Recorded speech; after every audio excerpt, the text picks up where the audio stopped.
Yo, yo, yo, what's going on out the fight? Well, it's your boy Money back with another one, man, and we talking boxing, my people.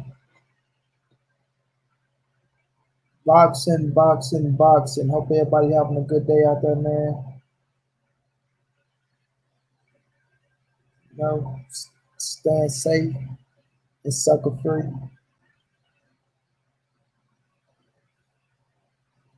And most definitely staying away from the bullshit.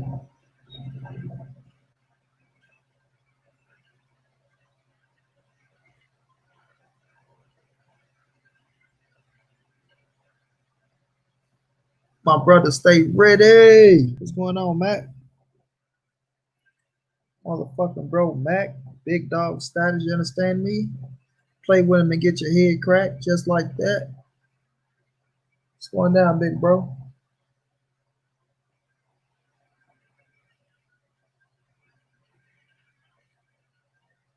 The OG J Good in the building. Big dog status. Another one you play with him and get your head cracked just like that.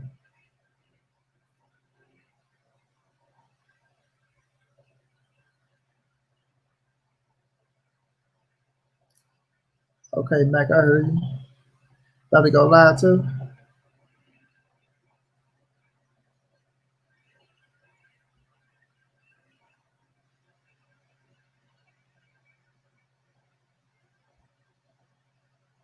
My bro Marcus Davis in the building. What's going down, bro? Said salute my boy Monty Brown, the realest, man. Appreciate that, champ.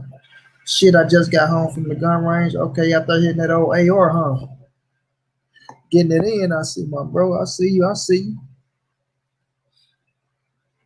Got that like button for your brother, man. One time for the one time. My bro Mac out there getting it in. I'm saying, teaching them gun laws and getting that aim on point.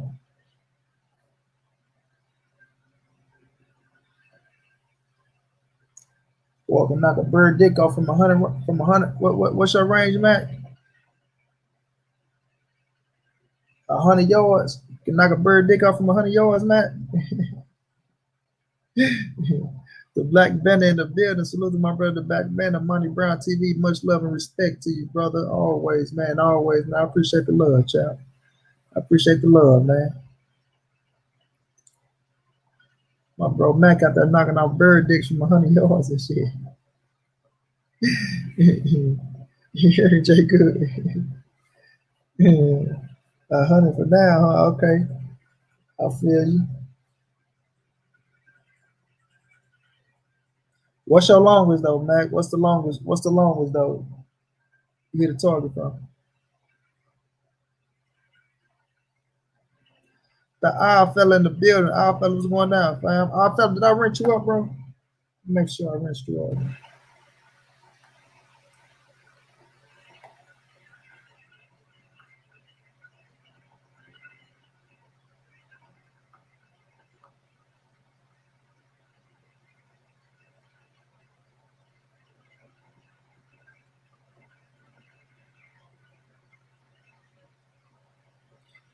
Come on, Jay Good. Why you ain't got that wrench, bro? Nope, odd fella wrenched up none though. Damn, Jay, how you ain't got a wrench, man? I mean, Jay been fucking with Monty Brown then, man. Probably wrenched up Jay. My nigga been riding with me trying to get that nigga Earl and everything. Shit. My brother Underground Asylum in the building. What's going down, Underground, man? Thank you for jumping in, bro. Big Dog Willie, what's going down, fam?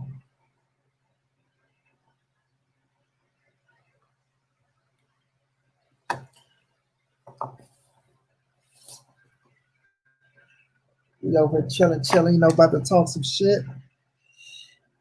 We got boxing tonight. I think that shit come on at 10 o'clock, though. 10 o'clock Central, 11 o'clock Eastern, 8 o'clock Pacific, if I'm not mistaken. You understand? Oh, we got somebody fighting out of St. Louis, Missouri. His name is Sean Woodson. Never heard of Sean Woodson in my goddamn life. But the boy got the arch all on his stomach, got the buildings up there. Much respect to you, Sean Woodson. You represent the city, I see. And he got to stay ready on his shirt, man. I mean, on his stomach, man. The boy touching us in each and every way. The boy got to stay ready on his stomach. The boy from St. Louis, Missouri. Oh my gosh, he's fine in his mother. Oh Lord Jesus, Mary and Moses. Baby. Oh no, I was born ready, Mac. My bad. He rep Canelo out in this bitch. That little ring girl on this little UFC fight.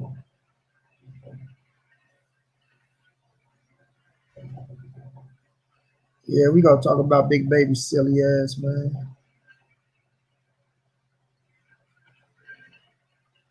EJ Clown and Big Baby. What'd he say, Jay? Thomas Moreland, what's going down, fam?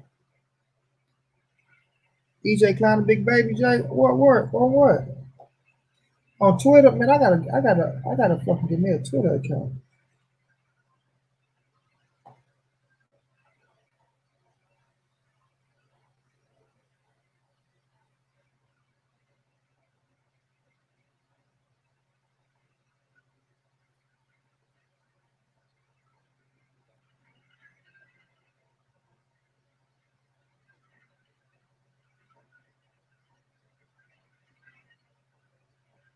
Man, he gotta be the silliest motherfucker I ever seen in my life.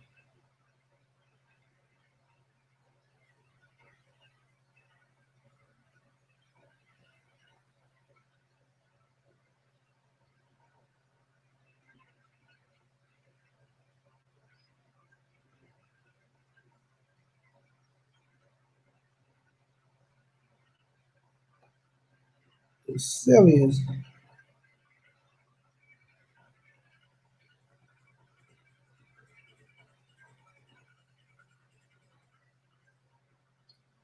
John Kramer, salute, fam.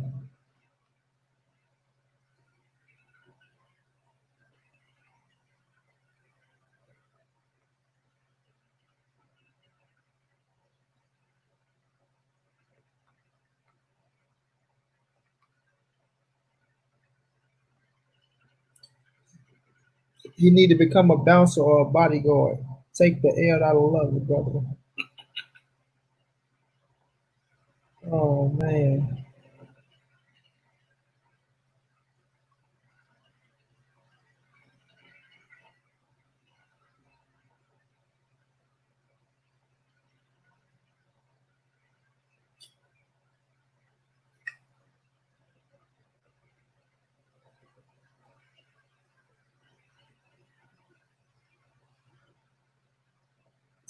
Man, this dude, man, he just fucked himself over.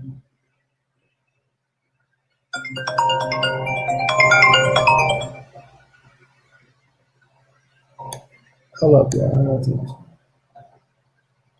I ain't gonna even ask for it. Ghetto life, what's going down, fam? I just seen it, Jay.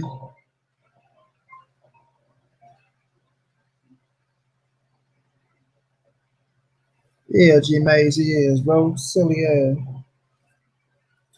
Retarded, man. Listen, if you got a chief versus Jerry Forrester, whatever, how you pronounce the last damn name, you know you just done for, bro. Done for. Man, he popped for the same shit he put in the system where he's trying to fit a fight. When he's fit to fight Anthony Joshua, the shit that can give you cancer.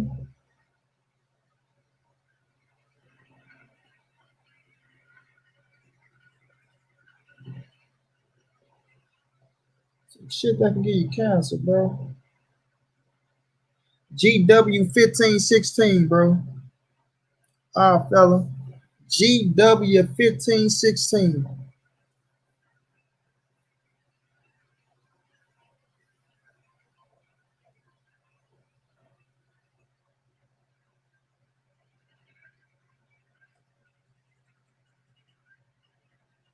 It's always exciting to see Miguel Berchelt in the ring.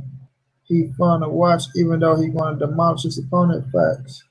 Big Bummy Miller throwing away money, but wait for B sample like they did. The liking. The shit that kills rats. Facts, man. Hell yeah, I fella, bro, again. Again, this silly ass man, bro. Again.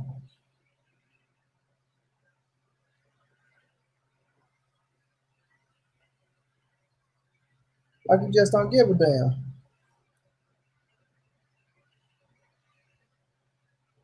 You know? Let's start cooking though, man. Yeah, man, this motherfucker Big Baby Miller, y'all. Big Baby Miller. Once again, after you done fucked up life changing money to help your family out, put yourself on a bigger pedestal with Anthony Joshua, right? To help get your family out of fucked up situation. You know, your stunt money, your mansion, your nice Ferrari or whatever type of motherfucking car you want to buy, the swimming pool in the backyard, money put away for your kids. You know what I mean? The money to make your name out here in this motherfucking streets. You go and take your silly ass and pop dirty against Anthony Joshua. Fucked up the big bag. Fucked up the big bag, right?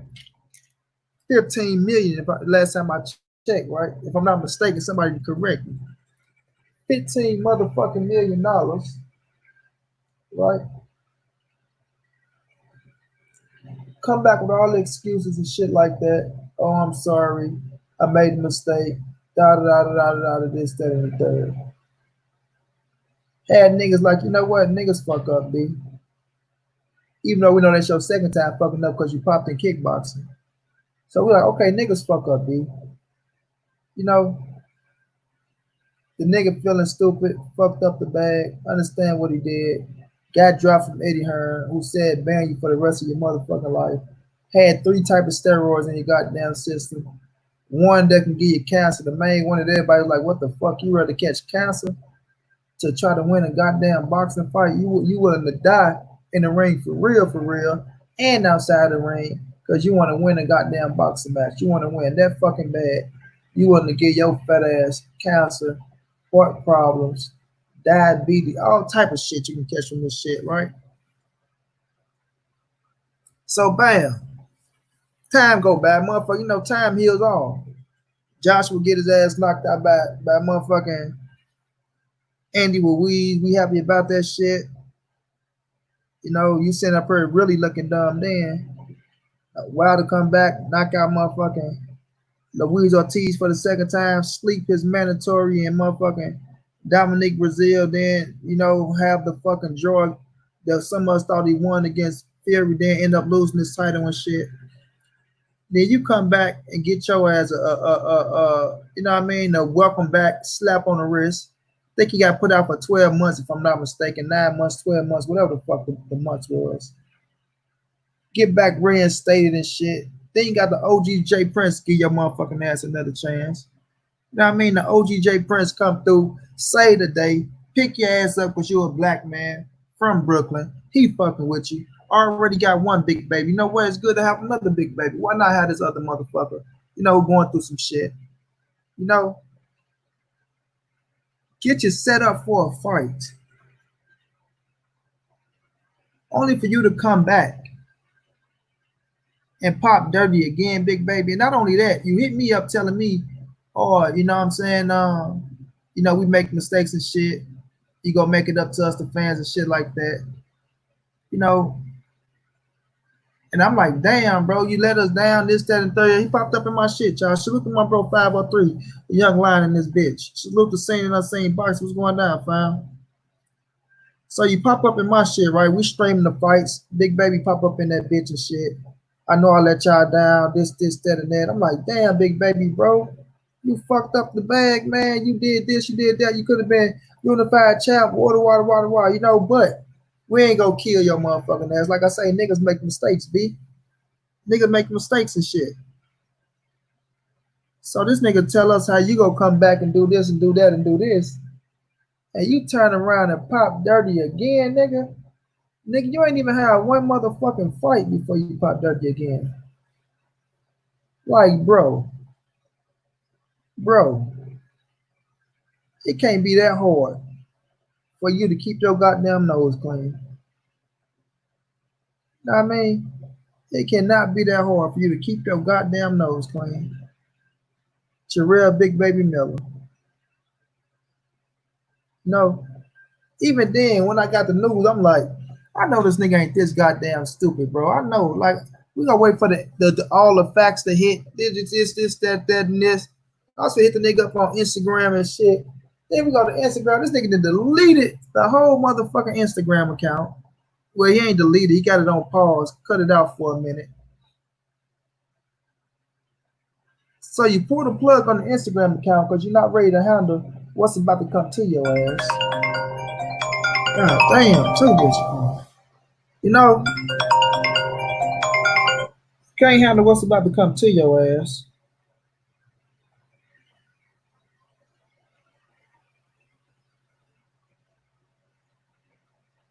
You know what I mean?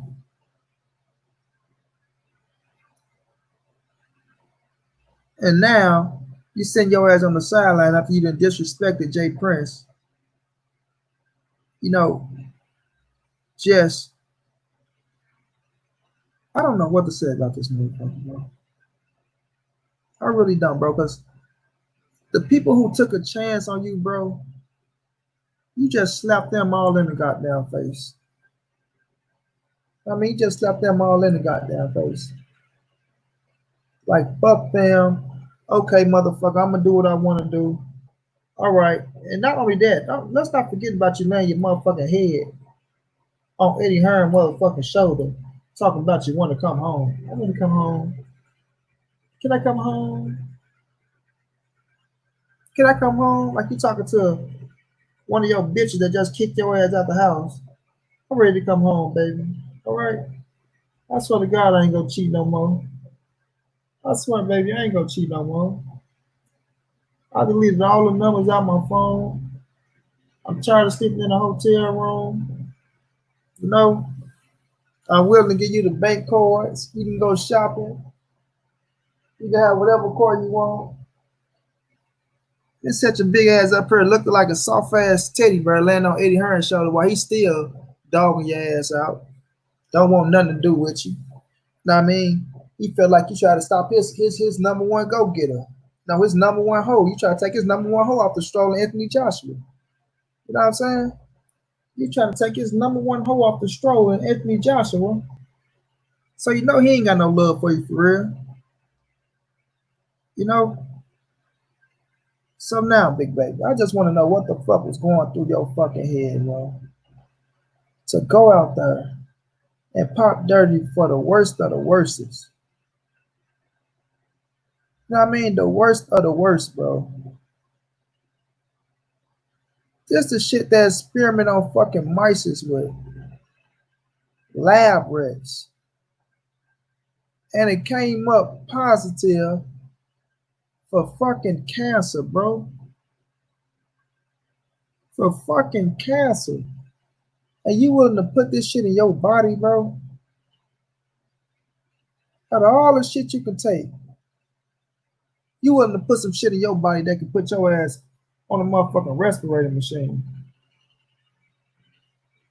You know what I'm saying? On the respirator machine. Because you want to win a goddamn fight. Now, Jerry Forrest, man. This man ain't really got a name out there. This man ain't like he out here pulling motherfucking clout or knocking motherfuckers out like Bomb Squad or even a real serious threat like motherfucking Anthony Joshua. You taking steroids for motherfucking Jerry Force. You know what I mean? So you sitting around through this COVID-19 just doing whatever the fuck you want to do. And now that you got a fight coming up in July next month. Well, we can't even say next month. Shit, we in July in a few fucking days. So you want to go through all this shit in your goddamn system, Negro, to be ready for a fucking Jerry Force. You dirty dirtball, low scumbag, cheeseburger eating, Big boy, look, man. I don't know what to say about you, bro. I don't know what to say about you. I'm gonna give you the benefit of the doubt. I really was gonna give this man the benefit of the doubt and say, you know what, y'all?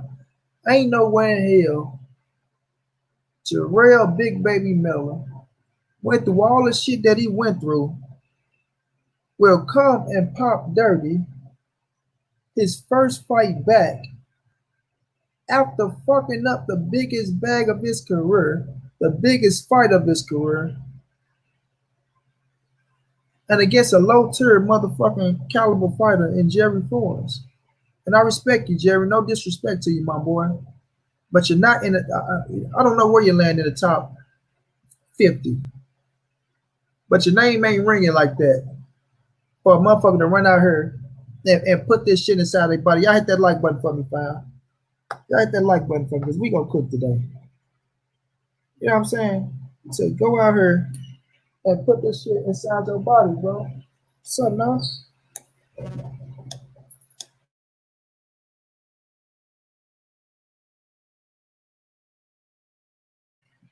You know, to put this shit inside your body, bro. You did. I remember when you sat up there, you tried to dog out Anthony Joshua. You got steroid exempts and shit like that. Testosterone exempt, I'm sorry. You know, nobody put on 25 pounds of muscle, B, in over a year, B. I know bodybuilders that don't do that, B. But for me, it's all cheeseburgers. Possibly all cheeseburgers. When they box shop was going down, fam was going down. You know, it possibly all cheeseburgers. Nah, nigga, it ain't all cheeseburgers, nigga. It ain't all cow up in you, nigga. Nah. You got rat poison, motherfucking Drano oil, motherfucking Corona. Boy, listen here, big baby. You gonna be the example, bro. You gonna be the example, bro. Light up the bomb one. What's going on, bro? You gonna be the example. And I hate to have to be a Negro, but you're a fool ass fool. A fool ass fool, bro. Like you already got caught on steroids and kickboxing, homie. Right? You got caught on steroids and kickboxing. Right? Come over to boxing, your ass get popped. Now you back to back, bro. You back to back. Like that Drake song, my nigga. You back to back, big baby. You back to back, bro. Like Earl said, he need to become a bouncer or a bodyguard. Take the L out of lover. It's over, brother. You're done. You're done, motherfucker. You ain't getting no third strike, partner. You ain't getting no third strike. I seen that video. My brother Drew Titan in the building. I am here to defend Miller, but they gonna ban him from the sport. He's not white, so they are going to overlook this. I seen the video, Drew. I seen it. I seen it. But Drew, like right now, bro, this ain't even like to us. This ain't even got shit to do with being white or black right now, bro. This just got to do with pure stupidity, bro. Like, bro, this like you didn't even give yourself 5 fights into the game before getting popped again, bro. He didn't even get 2 fights in the game before getting popped again. No, niggas are smart. At least niggas go, you know what? I'm at least do a year and beat some of these motherfuckers' ass before I get to my big fucking fight and then try to sneak the shit in. This nigga just said, fuck it, nigga. Fuck it. The next fight, I'm going in. I'm going in. I'm going in. You know what I mean? Not no light shit. You ain't go after the light shit. This motherfucker went after the worst of the worst. The shit that we all looked at, like, damn, nigga, why the fuck you putting this shit in your system, bro? Like, nigga, you are a fucking heavyweight fighter. You don't have to cut weight if you don't want to.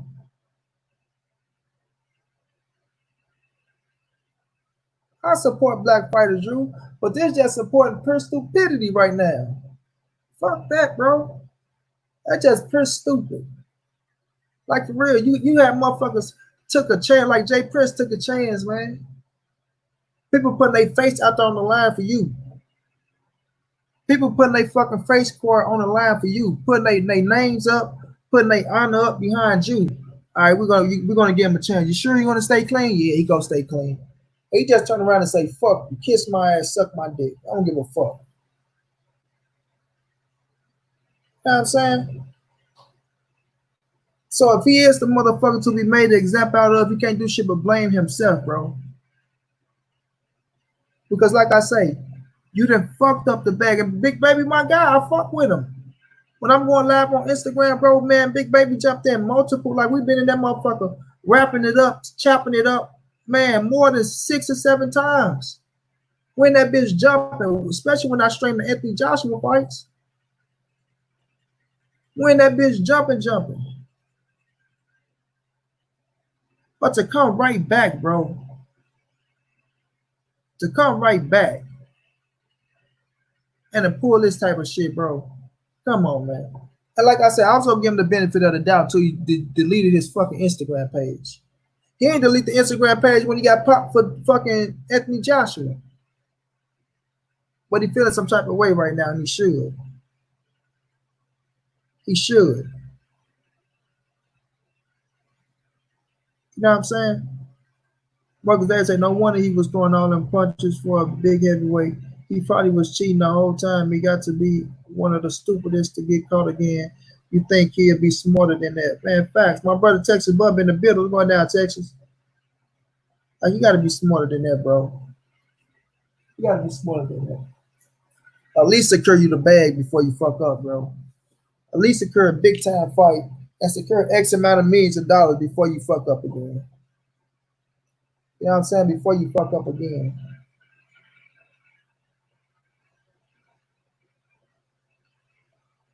Like, bro ain't even fucking. No. I can't get behind that, bro. I can't get behind it. You know what I'm saying? I can't get behind it. That was just crazy to me.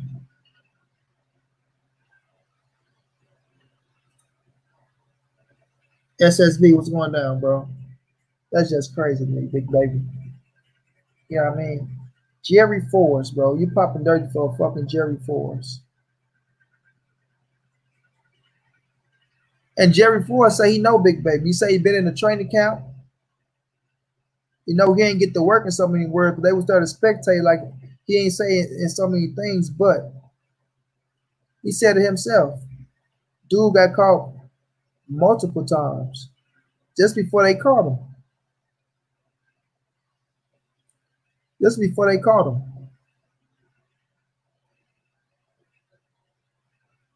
Fuck that. I am pro cheater. Miller, since the world fucks with Fury. We ain't talking about the world right now, Drew. Fuck what the world doing. Fuck what Fury doing. We already know what Fury did and all that shit. But Fury ain't come back and get popped no fucking back to back.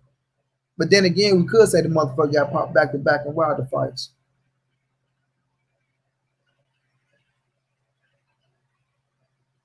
But Big Baby, bro, you know for a fact. You know for a fact your ass is under the fucking microscope. You're under the microscope.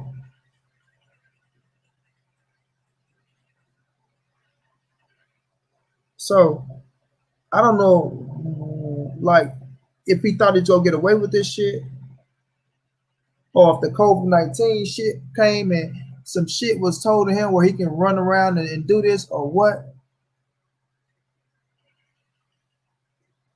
But it was just pure stupidity on this side, bro. Pure stupidity. Pure fucking stupidity, bro. And you said a parent got your ass caught. That's the fucked up point. You didn't got your ass caught again.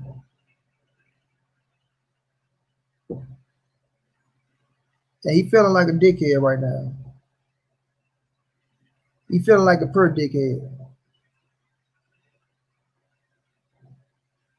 You know what I mean? A per dickhead.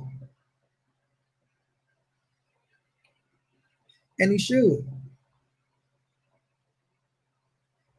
You know what I mean? He should. Cause like I say, man, it's people that roll for Big Baby, that put their motherfucking they popularity on the line for Big Baby. You know what I mean? And now he's gonna have to step up to the plate and accept this shit like a man.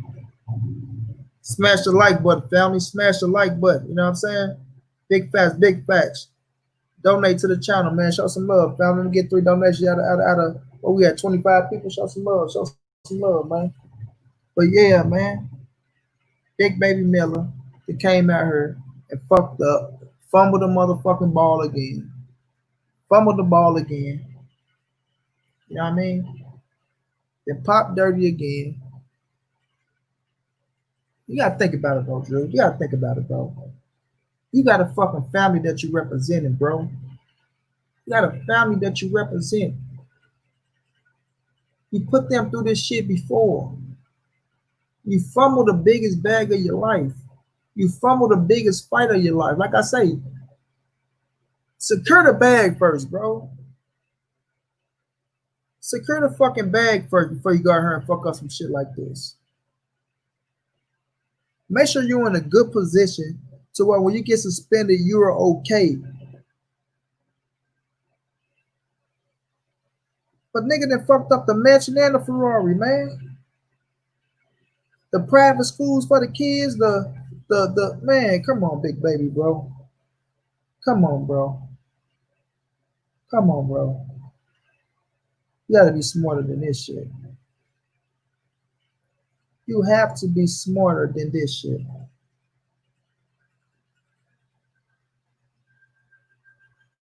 Know what I mean? Exactly, G Maze, man. Exactly.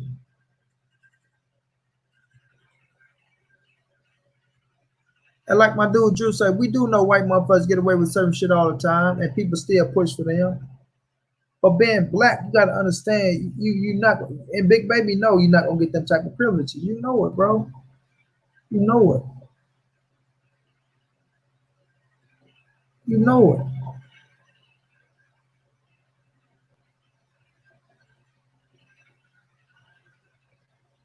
Hurry up and put him in Creed 3, let him play Apollo long lost son to fight Drago. Everything going to shit now. Yeah, I was really disappointed when I heard this about Miller. Damn, Jay Prince did just pick this nigga up. What up, y'all? Main boxing biker, what's going down, fam? Yeah, man, put his name behind this man. Put his name behind him, and he turn around and fuck him. Turn around and fuck him. You know? Main boxer. I know Big Baby, bro. You know what I'm saying? And he sounded sincere about the first time. And then he's gonna make this shit up to us, handle his business, come back, show motherfuckers that he was who he was without the situation that was in him and all that shit. Now, my nigga done fucked up. My nigga done fucked up. Oh man, the underground asylum came through showing love like a real one, man. Underground asylum, thank you so much, my brother. Thank you so much, my brother. You did. Appreciate you, champ. Appreciate you, man. Much love, fam. But the thing is this, bro. When he came through and he said all that shit, right? Like we was in the live stream, and I screen recorded the shit, y'all, and was supposed to put it on the fucking ground. Matter of fact, I did put it on there.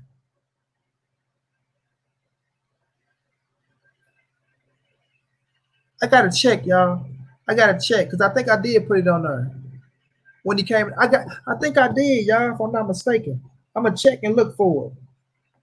But he came into, like I say, he came into the live stream, man, and we was fucking with him. I forgot what fight it was. And I went off on the Negro because He tried to shit on Big Baby and shit, and I went off. I ain't go off on his ass, but I put him in his place and let him know, like, come on, bro, come on. But we believed him, bro. We believed him like a motherfucker. Like I say, we all say these things. Like people fuck up every now and then, and everybody deserves a second chance. Like we know, I can go down a list of motherfuckers who got popped dirty for shit.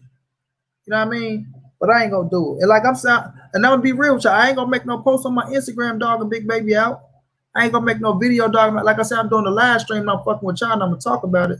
But I ain't gonna make no post shitting on them. I'm not gonna do it. You know what I'm saying? I'm not gonna do it. But I will talk about it. But he came in that bitch, you know. Oh man, this and that. Like I say, Ben served with us and shit. Kicked it with us for about good 30, 35 minutes in that motherfucker. You know what I'm saying? And like I said, I'm like, okay, Big Baby, man, he coming back. Give him the benefit of the doubt. Let him get his head together and shit. And let's see what happens. But, bro, you come right back, bro, against a fucking Jerry Force and Pop Dirty, bro. Your first fight back. Your first fight back. And like I said, we all know time heals everything. And what else heals everything? Winning. Winning take away everything, bro. Winning take away everything. Look at Canelo. Win and take away everything. My brother Main Man in the building. Salute to my brother Main Man. Thank God you're in the building because we about to get ready to cook on PBC and Crawford in a minute. PBC and Crawford in a motherfucking minute. But Jarrell, man, you come back and we believe in you, bro. And winning heals everything. So you got an opportunity to step back in that square circle after fumbling the biggest bag of the career, like I said. Fumbling the mansion, fumbling the Ferrari, fumbling the kids' motherfucking private school money, you know what I'm saying? Putting mama in that nice house, you know, whatever you got to do for your family, set yourself up for the long haul. So when this boxing shit over with, you're set for life. But bro, you come back your first fight back and pop dirty for the worst of the worst. The worst of the worst. The shit that everybody was like, why the fuck would you put this in your body? And then you run. That's the other point. Then you run. You don't stand up like a man, you run. Brown Boxer, what's going down, fam? You run. You delete the Instagram page, shut down the Twitter, close off the Facebook. Ain't gonna hide in the goddamn hole. You know what I'm saying? Ain't gonna hide in the hole.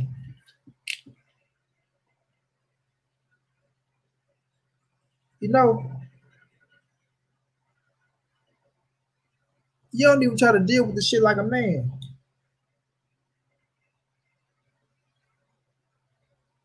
You don't even try to deal with it like a man. Wrong time to try to be silent, child.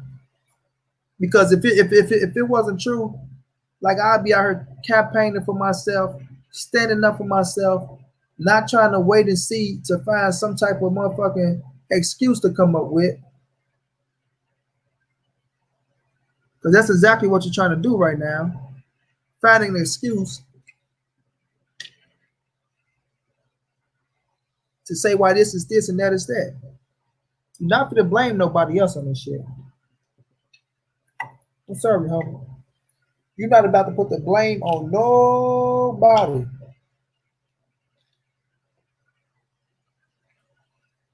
But Jarrell Miller. But Jarrell Miller.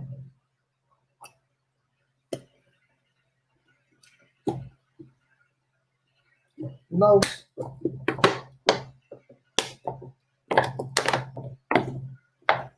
Well, we gonna see, y'all. I see y'all saying lifetime bans. I see y'all saying lifetime bans. And if they hit him with that, he gonna have to accept it. No.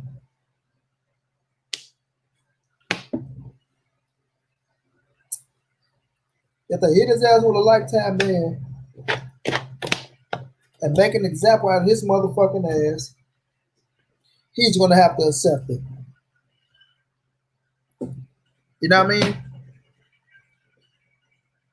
Jarrell Miller, aka Bane, Hello, people. Hi, I'm here. AKA Bane with the veins popping out his motherfucking neck, his arms, his legs. Got green shit coming out his nose. Purple shit dragging out his ass. It ain't looking good for Jarrell, baby. I'm gonna say that. It ain't looking good for you, Jarrell. I'm gonna say this and say that, and I'm gonna move on to the next topic. Jarrell Miller. Jarrell Big Baby Miller. Salute to Stormy B, man. What's going down, fam? Jarrell Big Baby Miller. You done set your big ass up here, man. Got another opportunity to come back to the sport we all love, to something that pays your bills that you love, and you fucked it over, bro. Whatever comes to you, accept it like a man. If you can't come out with no evidence to prove your fucking to prove your case that some bullshit happened, or a motherfucker try to sabotage you, or this, that, and the third, to where us the fans believe it, accept the death penalty if they hit your ass with it, homie.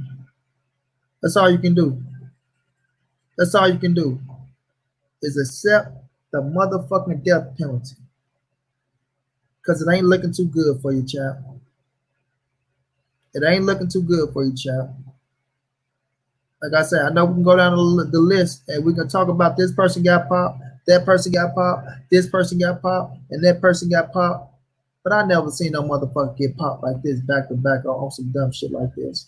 Not coming right off your goddamn suspension and getting popped. Like I say, some motherfuckers be smart and get caught 5 fights down the line, or you know what I'm saying, 3 or 4 years down the line doing this shit again.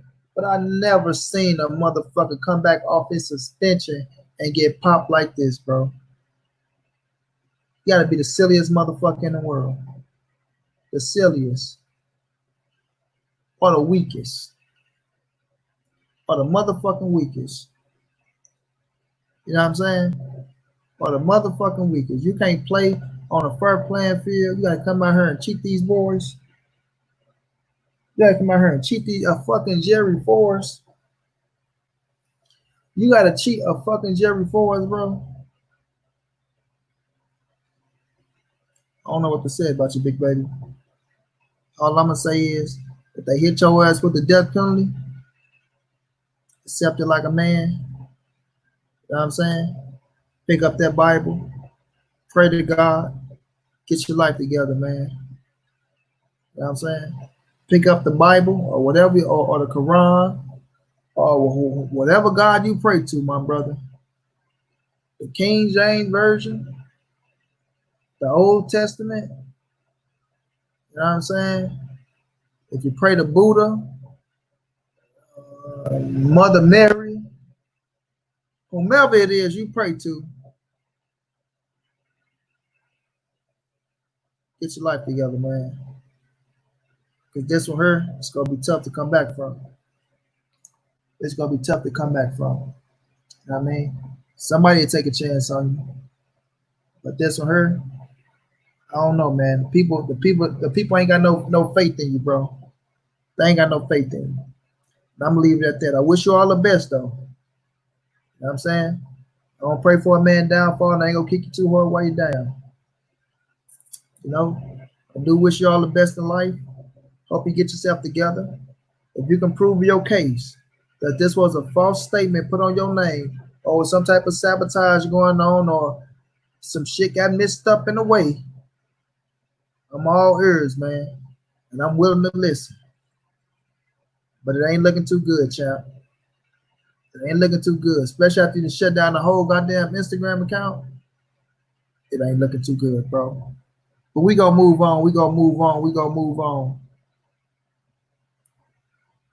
We need an American. Hold on, what my man say?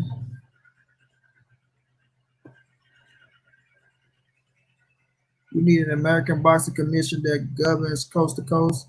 This dude needs a lifetime ban. No more excuses. Miller is the one ninja you know that you can't take anywhere because y'all going to jail. Say Stormy B man say nigga just can't keep himself clean, huh, Stormy? If Ugas really did duck Crawford, I lost all respect for Ugas, man. I thought he'd be the one to jump at the opportunity to fight Crawford. He'd be talking about fighters ducking him, now ducking it seems. I haven't seen a fighter leave money like that since the PBC welterweights. Ugas is a clown. Salute, bro. Money Brown, salute chat. My bro, Wookie Wook in the building. I'm standing on code. It is what it is. Yes, sir. Yes, sir. But let's move to the big fishes of the pond. No, let's move to the big fishes.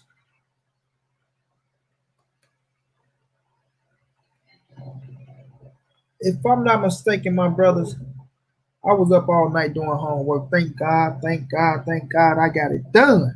You understand me? I got it done. And I got a day to play today, and I'm right back to it tomorrow, right? So I'm thinking I was up about 5 a.m. in the morning time. I think about 5 a.m. Let me make sure. Let me see what time I left this comment on my brother Main Man video. You know, and I just so happened to see my brother Main Man Made Man video. You know, called "Are the PBC fighters outpricing themselves to Terrence Bud Crawford?" And by me being up at that time, I listened to the entire video. Y'all know my brother Main Man is a monster. He's a beast. Whenever he put down things, he's gonna come with receipts. He's gonna come with hardcore facts, and he's gonna come with a logical, very logical, you know, argument on why he say the things he say. So it's nothing but respect all the way around the board. But listening to my brother cook, and cooking he was cooking. Cooking he was cooking. And seeing my brother go to bet for Terrence Bud Crawford the way he went to bet for Terrence Bud Crawford. Listening to him interact with the chat.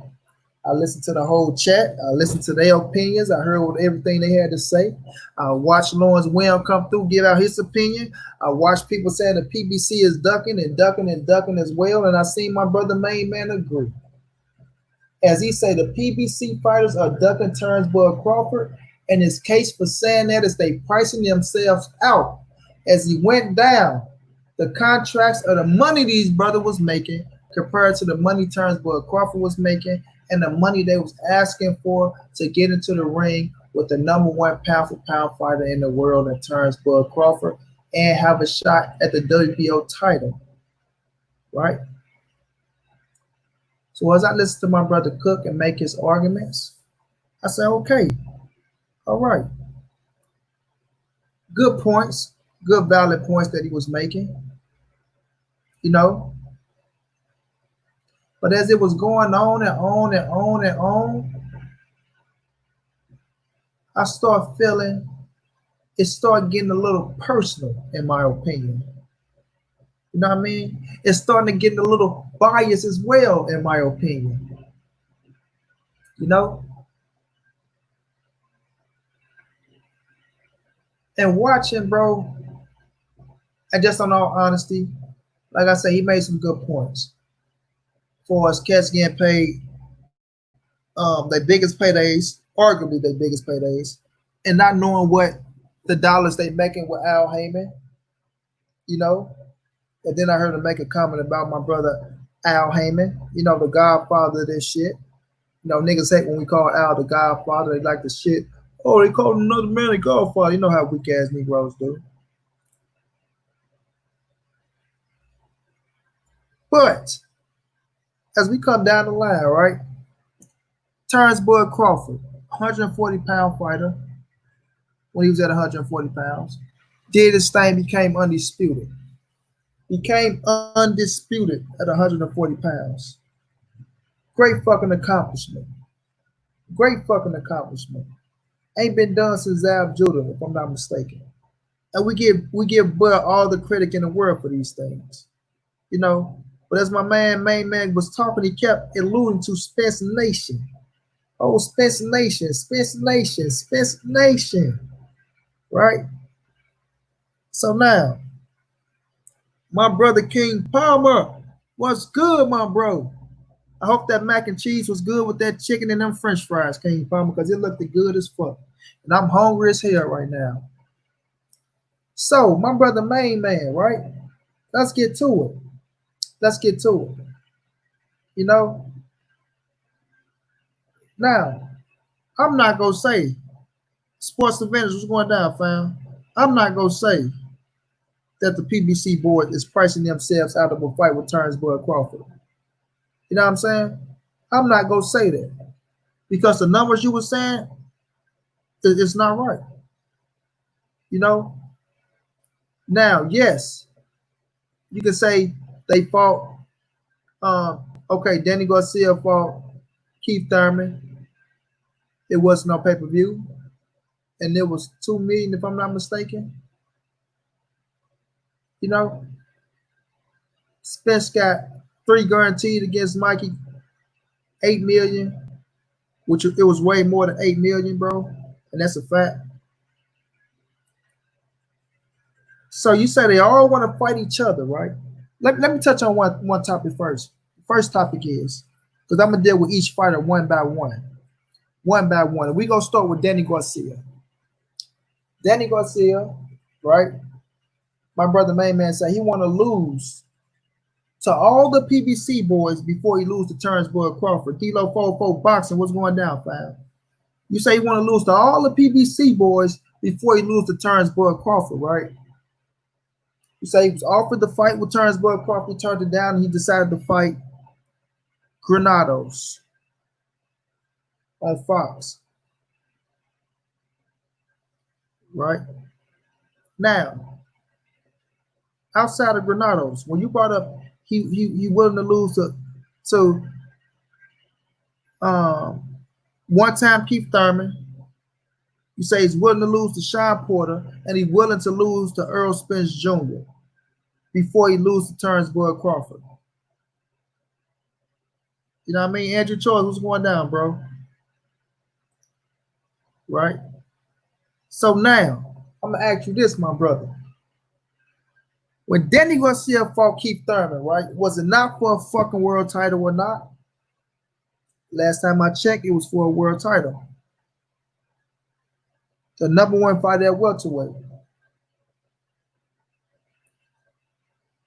When he fought motherfucking Sean Porter, was it not for the vacant WBC world title or not? A world title against a top 5 welterweight. And now that he's fighting Earl Spence Jr., if the fight take place, he's not only fighting for 1 world title, he's fighting for 2 world titles. 2 world titles. A bigger paycheck than he will make against Terrence Crawford on pay-per-view. No, my brother KQKC boxing in the building. What's going down, my brother? You know what I'm saying? My brother KQKC boxing go to bet for me, man, and I'm always go to bet for him. Now, my brother main man, I wish I would have stream recorded them. I should have recorded the points that I wanted to make, bro. But nonetheless, we go cook. You know what I'm saying? We go cook. Because my brother main man cooked. And he cooked. Or like KQKC say, oh, he cooked. And he cooked. But now it's time for Monty Brown to cook. All right. Now, with the Danny situation, Danny told Bud, I will face you. I will face you. And main man don't like talking about the money side. He don't like talking about the business side. So him, he just want to see the fights. And I don't knock him. But like I say, you can't talk about one side without talking about the other, especially now in these days. You know what I'm saying? Especially now in these days. You know? So, Bob Earl, you say, oh, man, Danny didn't come back to the table. He ain't come back to the table and try to talk that shit out. Amir Khan got his 5 and then got 2 more on the back end or whatever he got, equaled up to $7 million. Amir Khan got $7 million. He did $7 million. I feel like this. Al Heyman has made these fighters smarter, man. Smarter. Smarter. So they know the business now, man. They know the business, bro. We can say Twilight Zone. They know the business. So they know the back end. Now, we can speculate on what they're getting paid, but we don't know. That's a fact. We don't know what those PBC checks are looking like for real. You know what I'm saying? But what we do know is they all get the right praises to Al Heyman. So something got to be flying right over there, bro. Something has to be flying right over there. You can't be pissed off at these boys, Mr. Denise Wood. What's going down, Queen? Thank you for jumping in, love. You can't be pissed off at these boys for following their fucking advisor at Al Heyman. Right? Right? Now, if all these boys top 5, top 6 welterweight, and they mixing it up, you can't be pissed off about it. You cannot be pissed off about these boys mixing it up over on the PBC side, following their fucking advisor, because they all been in the mix way before Turnbull Crawford came to 147. Right? Now, Earl Spence been trying to get all these cats in the ring for a while. For a while. Now that he's going down the line and he's picking them off one by one, we can't be pissed off at him. Like I said, we all knew Earl was about to fight this man, Danny Garcia, January of 2020, but the car accident happened, getting himself together, the COVID-19 and all this shit that happened that pushed us back. Now Earl is still coming back and fit to pick up where he left off, and that's fighting Danny Garcia. Right? So Danny, over here listening to his advisor and Al Heyman, you know, saying, you know what? I could fight Turnbull Crawford, but I got a bigger offer on the deal. I got a bigger offer on the table with an Earl Spence fight. You know what I'm saying? I got me a bigger offer with an Earl Spence fight, and I'm going to take it. I'm going to take it. And you can't be pissed off at that man for taking a bigger fight. You can't. Now, whether he lose to Earl Spence or not, he got the right to take the Earl Spence fight because he's facing the number 1 welterweight in the division, not the number 1 pound for pound fighter, but the number 1 welterweight in the division, the unified champion in the division, and get him a bigger paycheck. Now, that's a fact. Would you agree that Danny Garcia's paycheck will be bigger facing Earl Spence than facing the Turnbull Crawford? You know what I mean? And Danny saw that. Right? And that's just a fact. I'm on PBC side. I'm facing the PBC fighter. You know what I mean? I'm facing the PBC fighter. Listen to my advisor, not Turnbull Crawford promoter. You did. First of all, why the fuck are y'all calling Danny to talk about facing Danny when y'all should be talking to Al Heyman? You said it yourself, main man. No fights happen without Al Heyman signing off on it. So why not call Al Heyman? If Bob and Bud want to do business with Danny, of course you're gonna talk to Danny on the phone. Danny say $3 million. You know what? Click. $3 million for a fucking pay-per-view fight? No, sir. No, sir. Come with a bigger number, Bob. Come with the same 7 that you gave Amir Khan, Bob, right off the back. Now, credit. If a motherfucker going 2-4 over 15 million, this, that, no, it's not worth it. But we know they're not asking for no goddamn 15 million. You know what I'm saying? These dudes aren't dumb, bro. They're not dumb.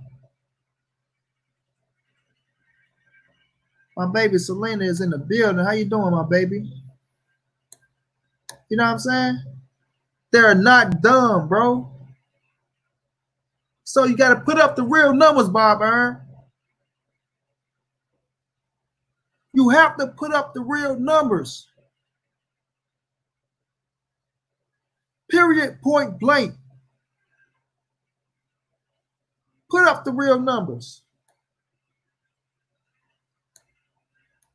You don't know if he never made 3 million, man. You're going off of what you see. You're going off of what you see. But you say he never made 3 million guaranteed. But then he understand pay-per-view. He understand the business of pay-per-view. He understand the business of pay-per-view. They're not gonna let Bob dick them over, bro. They're not about to let Bob dick them over. When you got a motherfucker like Al Heyman in your corner that's teaching you the business, right? And like I said, I want to see Terrence Bud Crawford get these fights. You know what I'm saying? I want to see Terrence Bud Crawford get these fights. But his promoter has to make the right deals. He did. And like I say, Danny going to fight Earl Spence, it's a way bigger paycheck, 2 titles, and you going on pay-per-view. And you get back end money. So I'm not looking at Danny as ducking Terrence Bud Crawford. I'm not going to say that. I'm not going to say that. Right? So there go Danny business. Danny chose the bigger check, the bigger fight. You know what I'm saying? And he listened to his advisor. Now, Sean Porter was on the table, but we see him and Bud talking about their friends and shit like this. We got to have a conversation. I ain't the biggest fan of Sean Porter. I ain't the biggest fan of Sean Porter. You understand what I'm saying? Not the biggest fan at all. But I do remember Bomac there talking about, oh, that's not the fight we really want. He did. I don't see Terrence Bud Crawford really pushing for a Sean Porter fight. I don't see him really pushing for a Sean Porter fight. You know what I'm saying? We got to have a conversation. The conversation was had. They both turned the fight down. So you can't say Sean Porter is ducking Keith Thurman. You can't say Sean Porter is ducking Terrence Bud Crawford. Because these motherfuckers about they friends and shit like this. So Sean Porter don't even count now, right? Sean don't even count because these motherfuckers want to be friends and buddy and shit like that. You know what I mean? Now, to your main Keith Thurman, who you say Earl Spence is the new Keith Thurman, and hold your horses because it ain't true. Cut that shit out. Cut that shit all the way out. You know what I'm saying? Cut that shit all the way out. You know what I mean? But Keith was running his mouth talking about he'll fight Bud Crawford. Now I'm saying, oh, I'll fight Bud, send a contract. I'll send a contract, all this shit, right? Now, Keith was the #1 man that once upon a time at the division. Bud wanted to fight him. You know what I mean? But Keith was on to trying to do some bigger shit. He didn't want to fight Bud. He didn't want to fight Earl. It was to get back here. He wanted tune-ups and shit like that. Terrence Bud Crawford haven't done nothing to him. Haven't done enough for him. All this shit he was talking about, right? Right? So Keith get the fight with Manny Pacquiao. Once I never denied. Even when Earl was trying to fight Keith, right? And when Keith was fighting Danny, I never shitted on the fight. When Keith fought Sean, I never shitted on the fight because I understood that they was great fucking fights still. They still was great fights. And I picked Keith to beat both of them. I picked him to beat both of them. And he beat both of them. You know what I mean? But the difference is Keith never even mentioned Earl's name and even sitting down talking for a fight. You know? So you can't compare Earl and Keith together when Earl already telling y'all him and Bud is going to fight. He's not leaving 147 without fighting Bud. He told Bud to his face that he was going to whoop his ass. When Keith was in Earl's face, it was a whole different situation. Whole type of different situation. He wanted no smoke. Oh, I got to get back. I got to fix this injury, fix that injury. Shit like that, right? I don't see Earl talking about you got to fix no injuries, bro. I don't see him talking about fixing no injuries. All he said is, I'm going to get through Danny Garcia. If Manny Pacquiao there, if Bud don't make a push to fight Manny Pacquiao, I'm going to get through Manny Pacquiao, then I'm going to see Bud Crawford, right? Because I know that the Danny fight can happen, and it's being made. I know that if Pacquiao is over, I can make the fight with Pacquiao, with Al. If Pac is down, you did get that over with. And then we go to the tough negotiations with Top Rank because negotiations are going to be fucking tough. They're going to be tough. It ain't going to be easy. It's not going to be easy. You know what I'm saying? It's not going to be easy to get them negotiations out the way with Bob Earn and Terrence Bud Crawford. So I'm going to sit over here with my advisor, Al, with our fighters on PBC side. You know what I mean? On our side of the street that you don't like to hear, our side of the street. And we go work business out over here and in-house before we go out-house and do the business. Regardless who's on the other side or not. You know what I'm saying? Like, y'all act like it's not another belt out there to be get. Like, it's like, wait a minute. Y'all acting like it's not another belt to be had on the PBC side for Earl Spence. Like, Earl just going through these Negroes. Yeah, D-Love 404. Like, Earl just running through these Negroes and just ducking Bud. Like, oh, you know, I'm just going to fight these fighters right now. I got all the belts right now on the PBC side. So I'm going to run through them, then I'm going to go see Bud. No, it's still a title out there with Manny Pacquiao on the PBC side. Still a title on the PBC side. You know what I mean? So these boys is working in-house, the same shit Bob was doing when he had Pacquiao and Marquez and Tim Bradley and Brandon Rios and, you know what I'm saying, shit like that. Now that he's getting a little taste of his own medicine, everybody pissed off at Al Haymon and the PBC boys. You know what I'm saying? Everybody pissed off at Al Haymon and the PBC boys. Nobody want to fight Bud. Like I said, I respect Terrence Bud Crawford to the fullest, man. I respect him to the fullest. You know what I'm saying? I do believe he deserves a title shot. Sorry, a unification shot at Earl Spence and Manny Pacquiao. Right? Bob Earn got to make that shit happen and come out of them pockets. What you don't like to hear. Everybody turn to business, man. It's not that we turn to business, man. It's that we know what it's going to take to make the fights happen for Terrence Bud Crawford. We know what it's going to take. So, if your promoter is not trying to get these people what they want, and I'm not saying go out here and pay these motherfuckers an arm and a leg, but if they come to say, they're like, you know what, I come with it. Nope, we don't want that. Well, okay, let me come with this then. Bud is their biggest paydays, recognition, legacy fight of them all. That's not the truth. That's false. That's false. Earl Spence is. Earl Spence is their biggest paydays. You know what I mean? Now, when you say things like, name me one fighter, they got the biggest fight out of this century of a fighter. So you say Jeff Horn beat Manny Pacquiao. He got Manny Pacquiao on his resume. That's the biggest name on his resume than all them got on each other's resumes. And that's a fact. That's a fact. But like I say, Earl Spence, Sean Porter, Keith Thurman, and Danny Garcia, in my opinion, will whoop Jeff Horn ass. They will beat Jeff Horn ass. That's why they try to get them fucking fights. They all try to get the fight with Jeff Horn. You know what I'm saying? They would have whooped Jeff Horn ass, bro.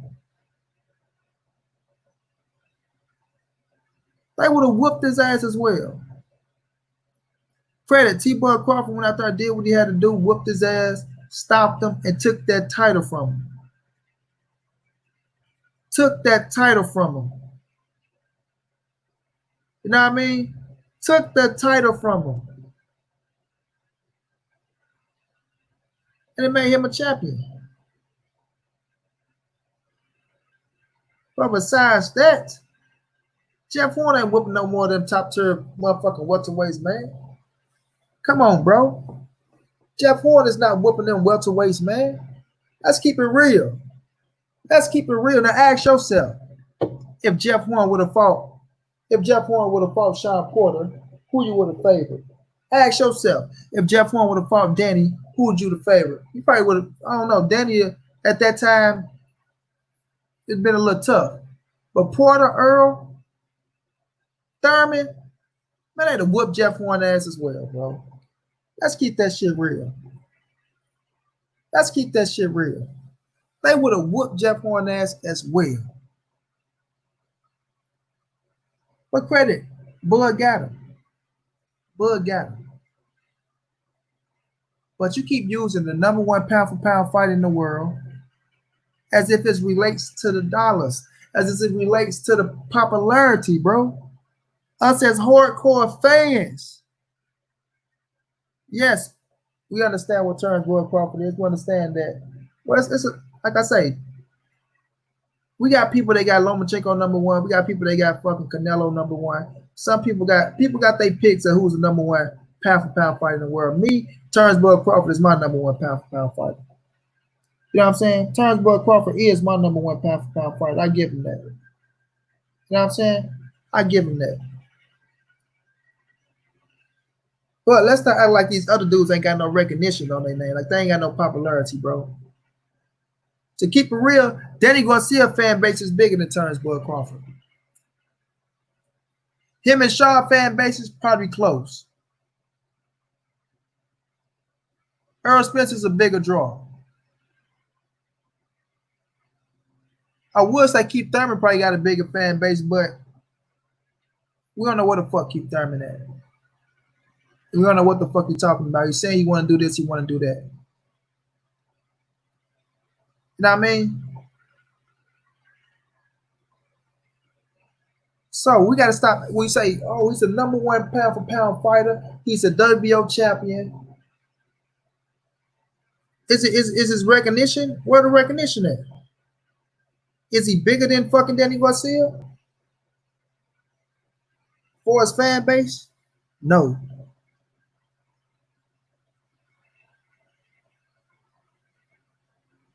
Is he bigger than Errol Spence for us, the fan base? No.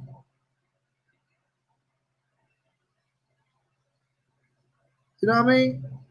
No, they don't have to get like Bud, bro. They don't. They don't have to get like Bud. You know what I'm saying? They don't have to get like Bud. You know? Because they're on the right side right now. They're on the side of Al Heyman, bro. For us, the welterweights. All the welterweights are with Al Heyman. So they don't have to get like Bud. They don't have to get like Bud, man. That's Bud legacy. I give him that. I give him that. And he worked his ass off to create that legacy. Worked his ass off. You know what I'm saying? And I'm not taking nothing away from him.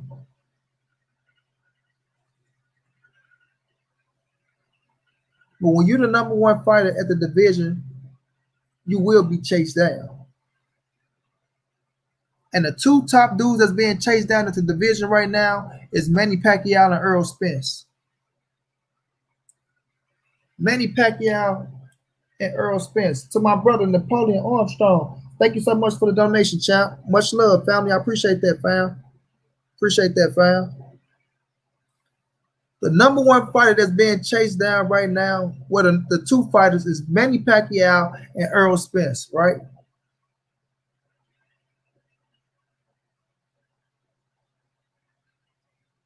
So we see where the popularity lies.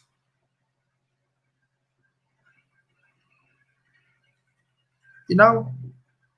And we got to respect that, bro. We got to respect it.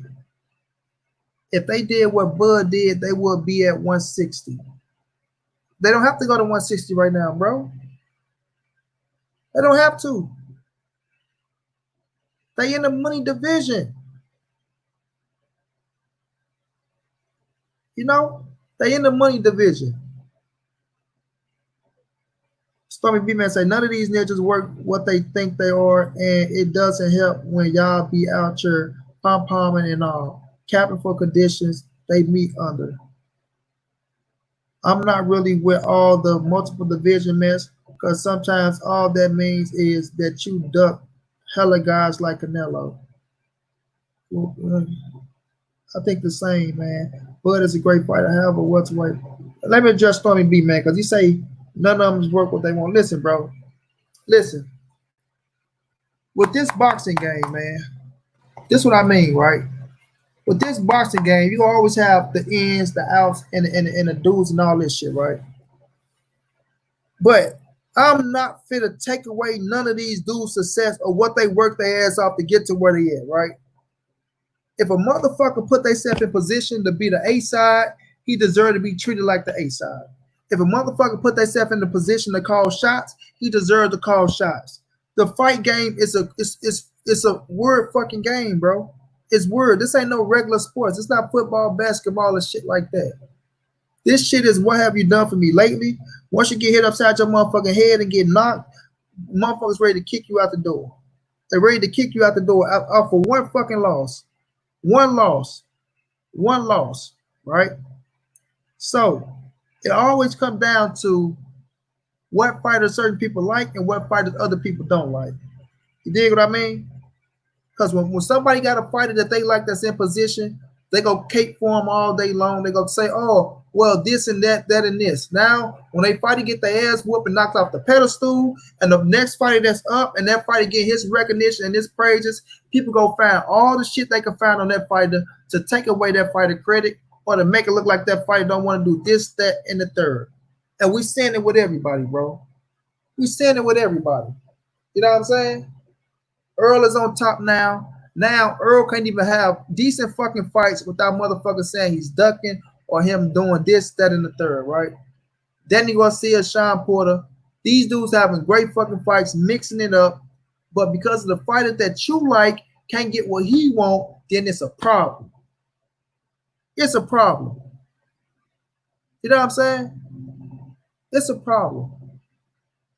Business is just, it don't mean shit now. Oh, everyone want to use business. People want to say this about the business side. Say that about the, like, business don't fucking play a part in whatever fucking sport that's going on here. Guess what? When football players can't get what they think they deserve, guess what they do? They sit their ass out of training camp. They sit out of training camp. They on the sideline until their agent come up with the right number and tell them, you know what, get your ass in training camp. They hit the number. So now when fighters come out and say, you know what, I demand this, I demand that, I work my ass off, I deserve it, or they get shitted on, or they ducking, they overpricing themselves, it's always some bullshit, or as Main Man to say, the Twilight Zone. When Main Man had Keith Thurman as the number one motherfucker in the sport, right, Main Man? Right? And you said Thurman was saving Spence for the last fight, but he's fighting great fights, so how can we be mad, right? Right? Oh, money, and Bison. Final level. So Thurman can do this and do that. And you say Earl is the new Thurman. Like I said, I disagree. I disagree wholeheartedly. Now I like Turnbull Crawford. I fuck with Turnbull Crawford, right? I fucks with him. You say they do all these things because Turnbull Crawford don't have offers. He don't have offers. And he don't have options. So when Mo Hooker and Josh Taylor and motherfucking Ramirez, when they come up to 147, he's going to have options. And then he ain't have to worry about doing this to the PBC guys. And I still beg the difference on that shit. Because when Ramirez come up to 147 and Josh Taylor come up to 147 and Maurice Hooker and Regis Prograis come up to 147, Sean Porter, Danny Garcia, Earl Spence still going to be the top dogs at that motherfucker if they didn't go to 154 yet. They still going to be the top dogs. You know what I'm saying? PBC has their roster of fighters. PBC is doing business with a roster of fighters. What if they want to face each other back to back to back to back to back to back before they go do business with another company? That's their right to do that. They can do those kind of things. They can do those kind of things. They're the top of the welterweight division. And when they fight, it's great fucking fights. You understand what I'm saying? They're great fights. Turnbull Crawford, hell of a fighter. Pound for pound fighter. Should he be in that mix? You fucking right he should be in that mix. You know? You fucking right he should be in the mix. But he have a whole promoter that he got over there that's been fucking him over for the longest, because he could have been gave him the Manny Pacquiao fight. He could have been gave him the Manny Pacquiao fight and had Turnbull Crawford as the #1 welterweight if he'd got him the Manny Pacquiao fight. But he served Pacquiao up to somebody else. And then he pissed Pacquiao off, and Pacquiao was out of the contract, and he was out the motherfucking top ring door and came over to PBC side. Came over to the PBC side where he felt like he would be treated better. You know what I'm saying? Where he will be treated better. So ask yourself, why is Pacquiao running out the door and coming over to Al Heyman? You know what I mean? Why is Pacquiao running out the door and coming over to Al Heyman?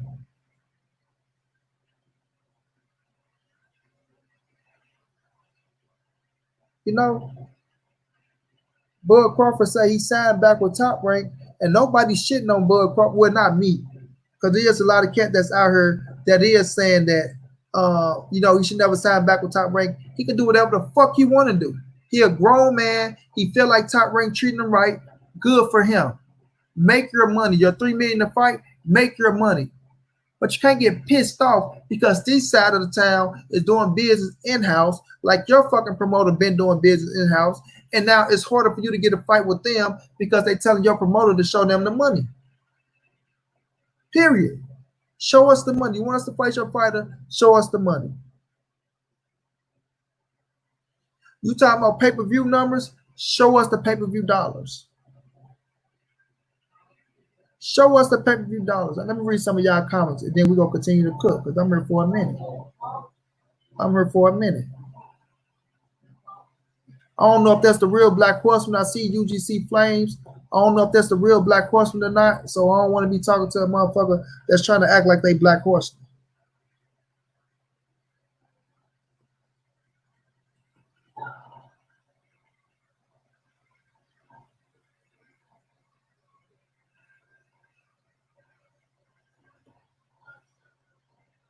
These were realistically, how much longer can Spence make 147 or above? I will touch on that, Queen. 1 minute, baby. I will touch on that. Stormy B. Okay. I say again, the welterweight division needs resolution. Enough is enough. Either they fight each other or move on to the next weight division. Denise Ward, are they not fighting each other? Are they not? Is Earl Spence not fighting? Did he not just fight Sean Porter? Is he not going to fight Danny Garcia? Sean Porter didn't fight fucking Danny or Keith Thurman. The only one that didn't get a fight was Turnbull Crawford with them yet, because they telling Bud Crawford, they telling Bob Arm, if you want us to fight Bud, come with the right amount of money, bro.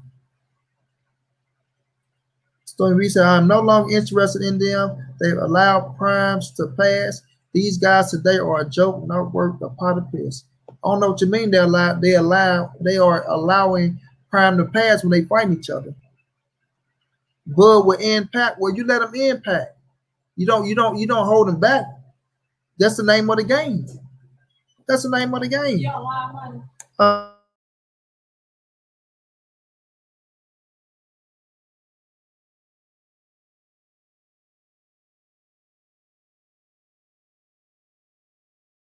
That's the name of the game. You let them impact. You let them end them. Wook said pretty much did the same thing to Mikey Garcia. He should have been made Mikey first Bud, but he let Mikey slip away. Big mistake, Bob. Then he said, Stormy Man, in fact, I want to see fight sign, and only then I will get interested. Just imagine Hearns, Leonard Jones Jr., and Tony. Listen, Stormy B, man, we're not in those days no more. That's what y'all got to understand, bro. That's what y'all got to understand. We're not back in those days. I understand back in the days, the best fought the best at a young age and things like that. But nowadays, the game didn't change. Napoleon say, many fans confused about Bud and his caliber, but trainers, promoters, and so-called fighters know what's up for sure. I don't want them to wait till Bud 37 or 38. I want to know dates now when, and Bud not gonna wait till 37 or 38 because first of all, Earl came out and told y'all that he's not gonna leave 147 without fighting Bud Crawford. He's not gonna leave 147 without fighting Bud Crawford, right? Danny was offered 3 million. He said, you know what? I believe I'm worth more than 3 million. No, did they negotiate? No, because you know why? He already talked to Al. He probably told Al told me, you know what, we got you coming up for Earl Spence in January. So he probably looked at that shit and said, you know what? I'm gonna pass up on this Bud Crawford fight and I'm gonna go fight Earl Spence. I'm gonna go fight Earl Spence. A bigger payday for 2 titles. For 2 titles.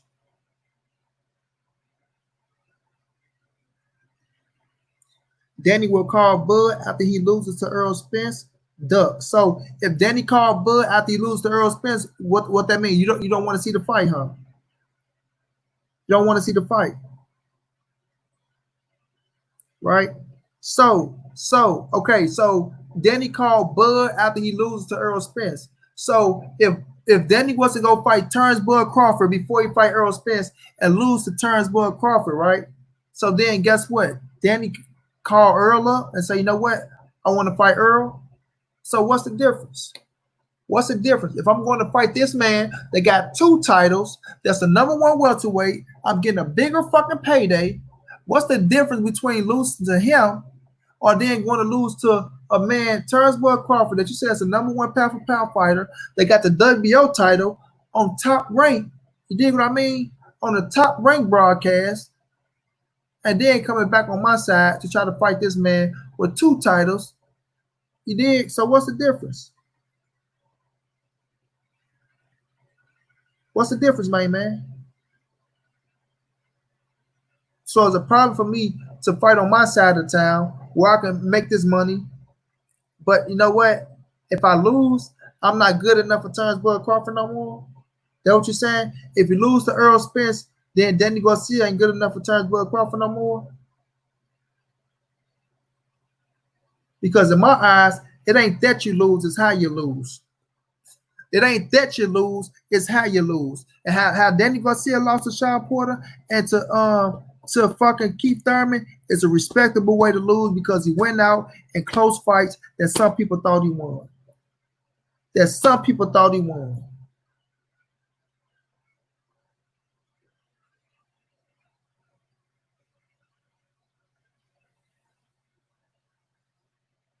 I wish I would have seen all this energy back when Bob was holding Pac-Man hostage from hostage from Floyd back in the day. Renee Bachchan, yes, it's a shame because we can get the answers to who the best, but this era is embarrassing. This era ain't embarrassing to me, man. This era ain't embarrassing to me. Fighters today become champions before they learn how to fight, period. If it worked for prior generation, it's good for present days. They stall because they don't have what it takes to reign. That ain't what it is. The money is different, bro. The money is way different. Then he will have to wait. Earl first, Bud wants champs. Well, that's gonna be Bud's decision. That's gonna be Bud's decision. Because guess what? If Danny go in there and fight Earl Spence and give Earl Spence a good fucking fight and end up losing, Danny's still a top quality motherfucking fighter, and Danny would probably still be the biggest name that Bud can get that's out there if he can't get somebody. So that's gonna be on Bud.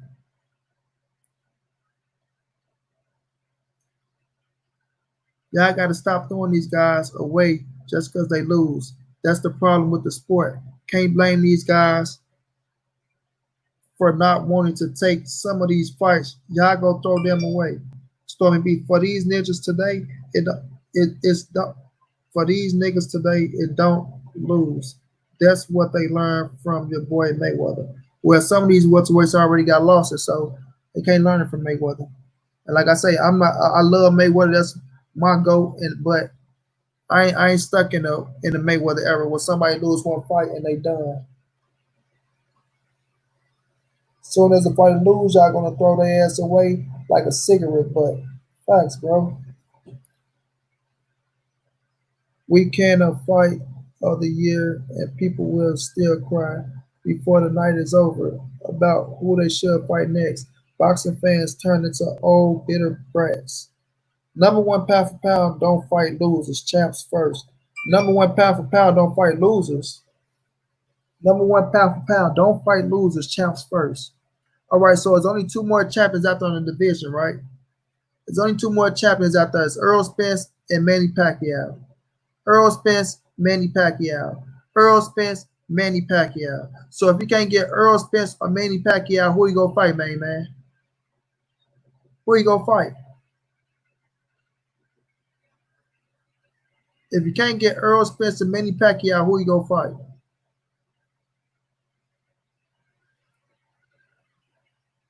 Right? So what we're gonna do is stop acting like Manny and Earl, um, like they just make up the welterweight division. You know what I mean? It's still great fights out there to be made. It's still great fights out there to be made. But do Bob Earl want to make them? Do he want to make them? Napoleon say, I'm in my 40s, so it's embarrassing to me because I witnessed greatness again and again in the 80s and the 90s. We're not in the 80s or the 90s, Napoleon. We're in the motherfucking 2000s now, bro.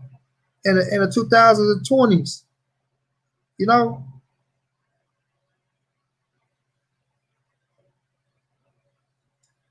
If he can't get Manny, right? So let's just say, okay, Earl Denny go and fight, right? Let's just say Manny picked Mikey Garcia, right? So now, who is Bud going to fight? We see Ubers look like he's running away from the goddamn fight. He don't want nothing to do with it. You know, all I'm saying is this. When I look at Main Man, when I looked at the video, it's just like he was placing all the blame on the PBC side and on Al Heyman. All the PBC boys, the PBC boys. Danny, this your biggest payday. The number one pound for pound fighter who don't want the recognition, but the number one pound for pound fighter, yada, yada, yada. But now Danny fighting Earl, and like you don't give Danny no credit for fighting Earl Spence Jr. Like that fight, it shouldn't even be happening. Like fuck that, Danny. Don't fight Earl. Fuck Earl. What the fuck you fighting Earl Spence for? Only all he got is two belts. All he's gonna do is take you on pay-per-view. All he's gonna do is give you a bigger payday. So why the fuck are you fighting Earl Spence? You should be fighting Turnbull Crawford. You know what I'm saying?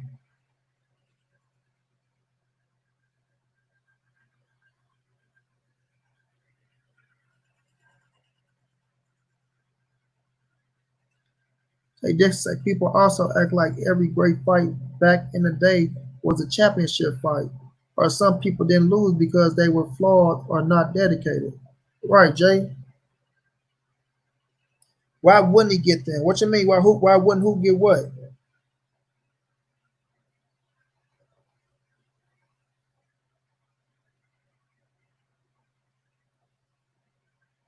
You know what I'm saying? Why wouldn't who get what, man?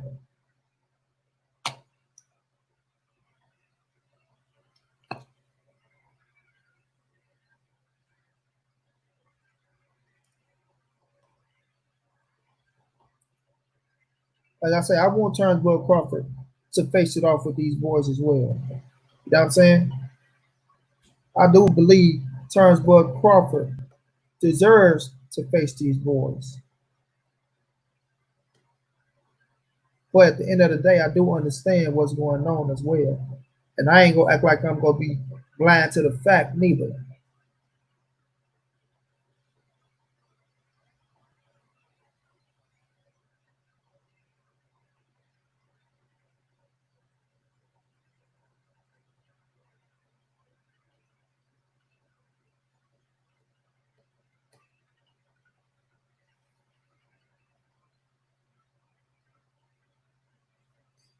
Link coming, man. Let me get my brother main man up in there.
My brother KQKC say PBC is the real deal. No problem over there. Bob just don't promote Bud Crawford.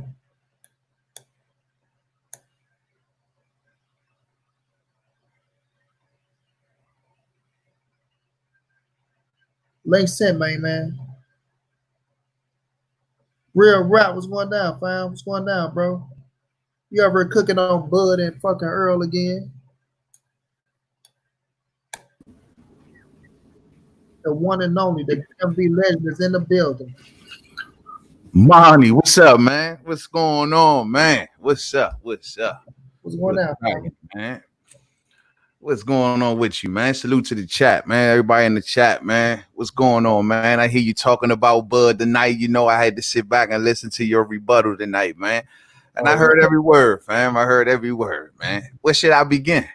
I begin? Wherever you want to touch. Whatever you want to touch. Well, see, the thing is, when I did that video, right? I keep telling you, man, that's the problem with Spence Nation. That's the problem with y'all. Y'all take everything to yourselves. This was a whole thing at the PBC welterweights, but the first half of it, you narrowed it to strictly Spence, which lets me know that there's a guilty conscience in there somewhere, Monty. I think there's a guilty conscience. Let me start it. I think you're feeling like that. I'm talking about. No. Let me stop you right there because, like I said, I didn't nerd this to strictly Spence. That's why I put it PBC first turns Bud Crawford, and I listened to you give Spence his credit on your show. So this me not with no guilty conscience or nerding about Spence.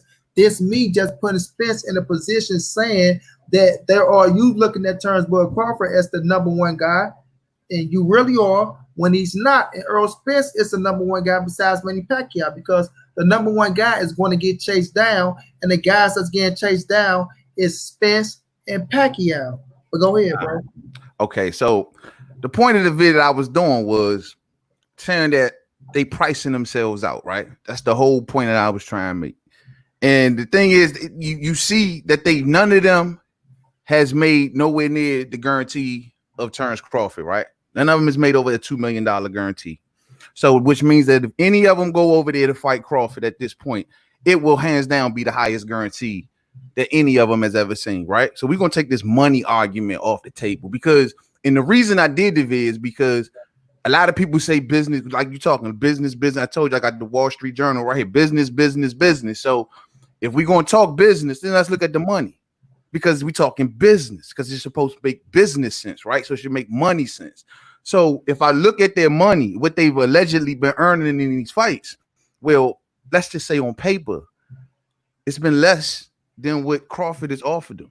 You know what I mean? So when Danny says no to 3 million guarantee plus pay-per-view revenue, and when at that point, not today, but at that point, Danny never been on pay-per-view, and he's never had pay-per-view revenue, and he's never at that point made over $2 million in a fight. And you telling Bud no, not even answering the phone to say, let's talk and give me a better offer than Khan. You're not even answering the phone to say, well, that's a good offer, but I think you could do better. You ain't even doing that for a rival that you go back to the amateurs with, and you're number one in the WBO, and Bud is the WBO champion. It makes no sense, man. It makes no sense. But you got to understand, for him to say no and then to turn around and see that he had a Spence fight coming up, that shows. Back then he didn't, bro.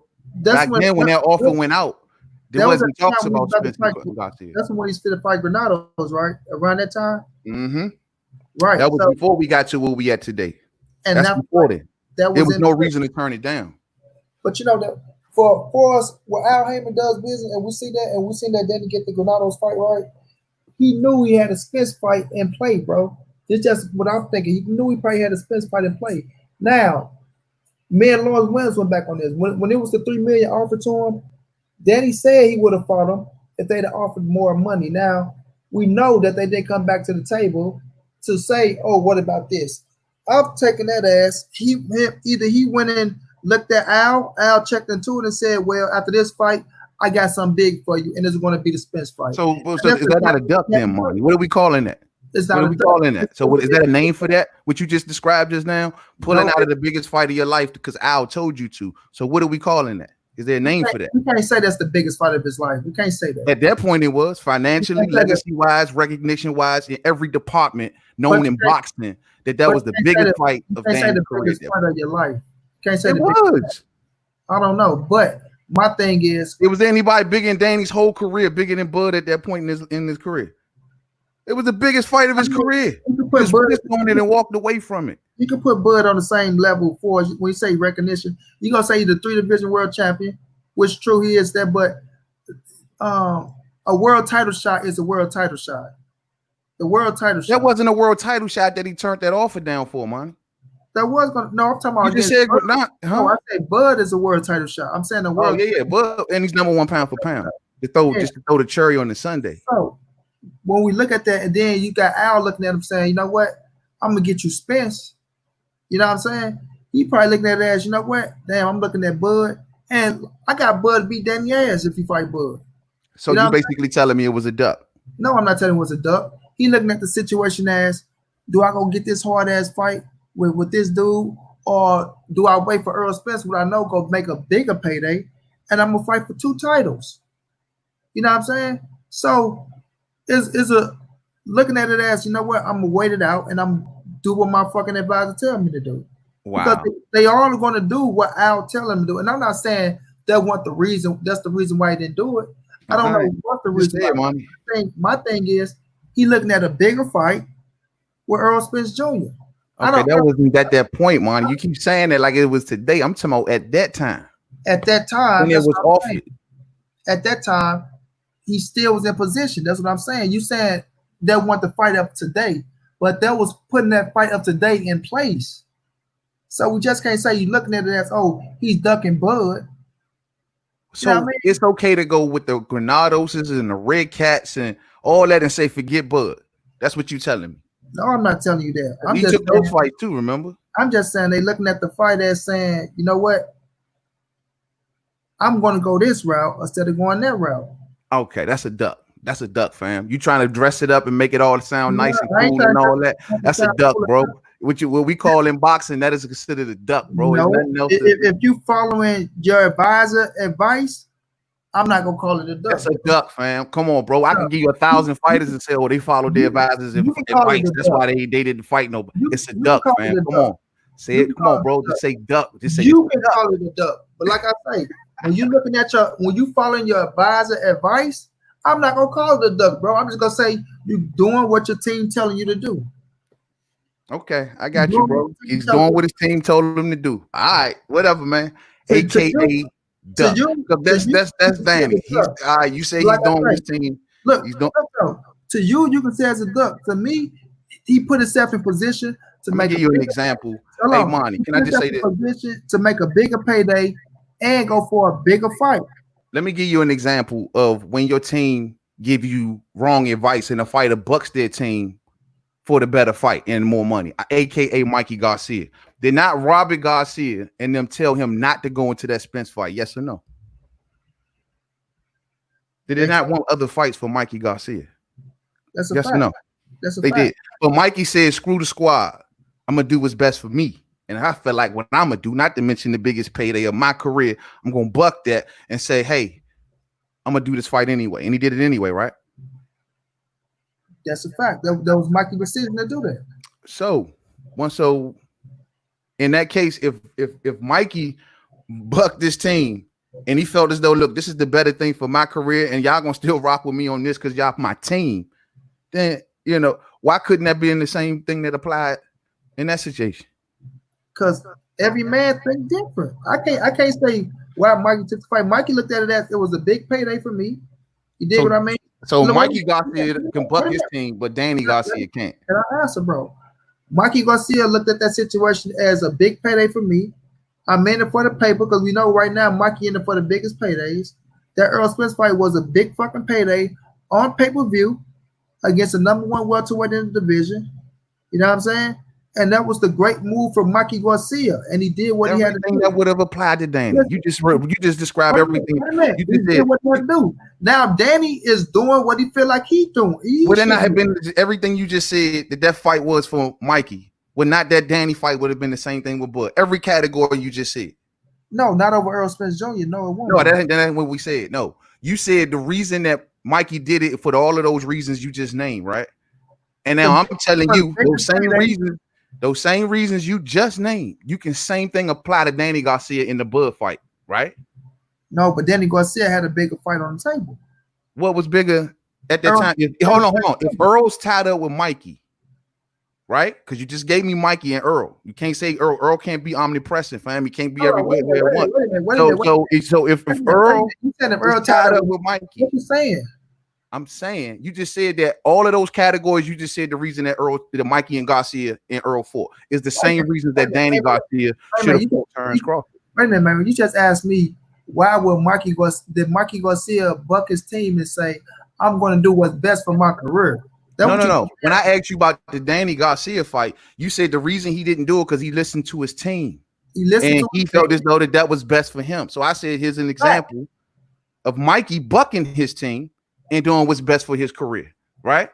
And you said, yeah. So I said, so why couldn't Danny Garcia do the same thing? Danny did what he doing what's best for his career. What you saying? So ducking Bud is best for his career. He ain't ducking Bud. The best for his career was. So what about Bud? It's just not supposed to fight Bud at all. Hold on, because you keep making like. Let me answer this, bro. Because you switching it up a little bit.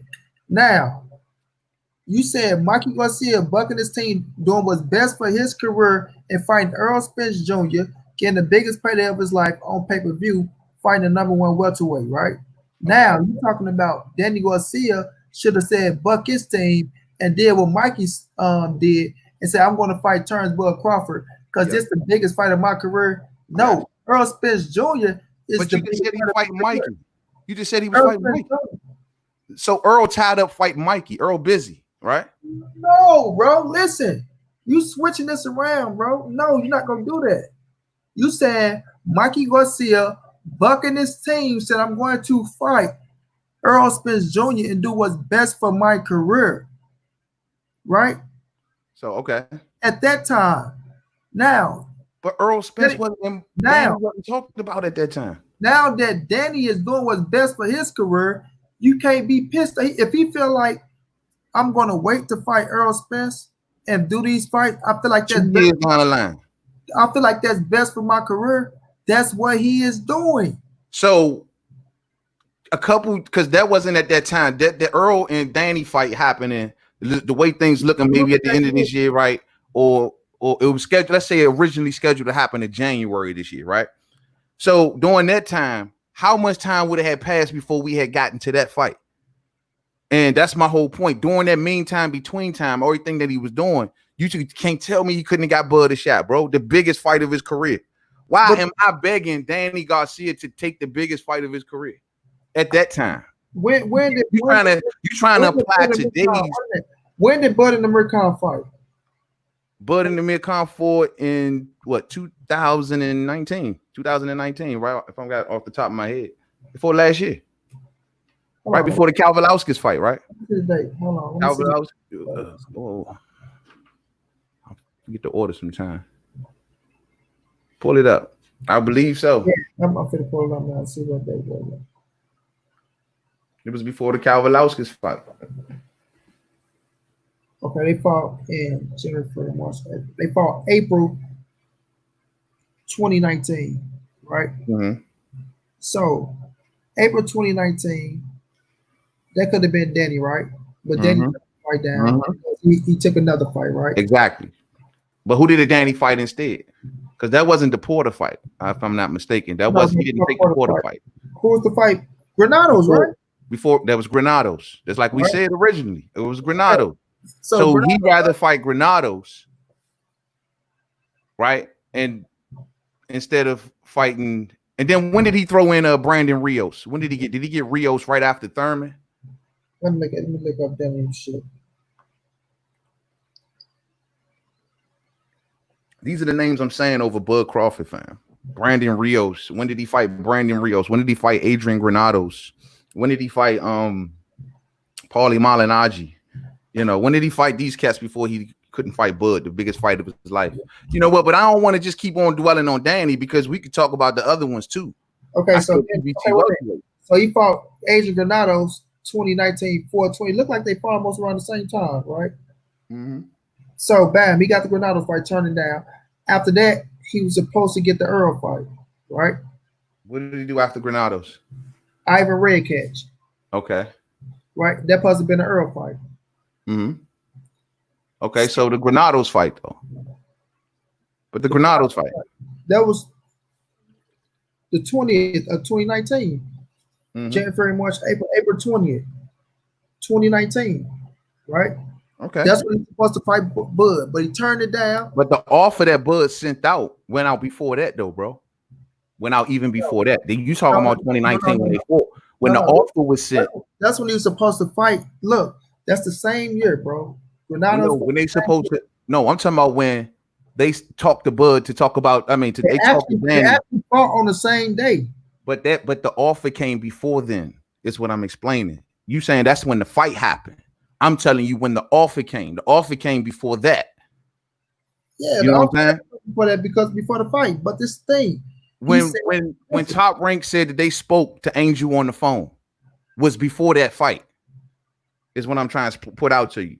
So Danny at that time wasn't we didn't I mean there wasn't no talks about no Earl and Danny during that time, fam.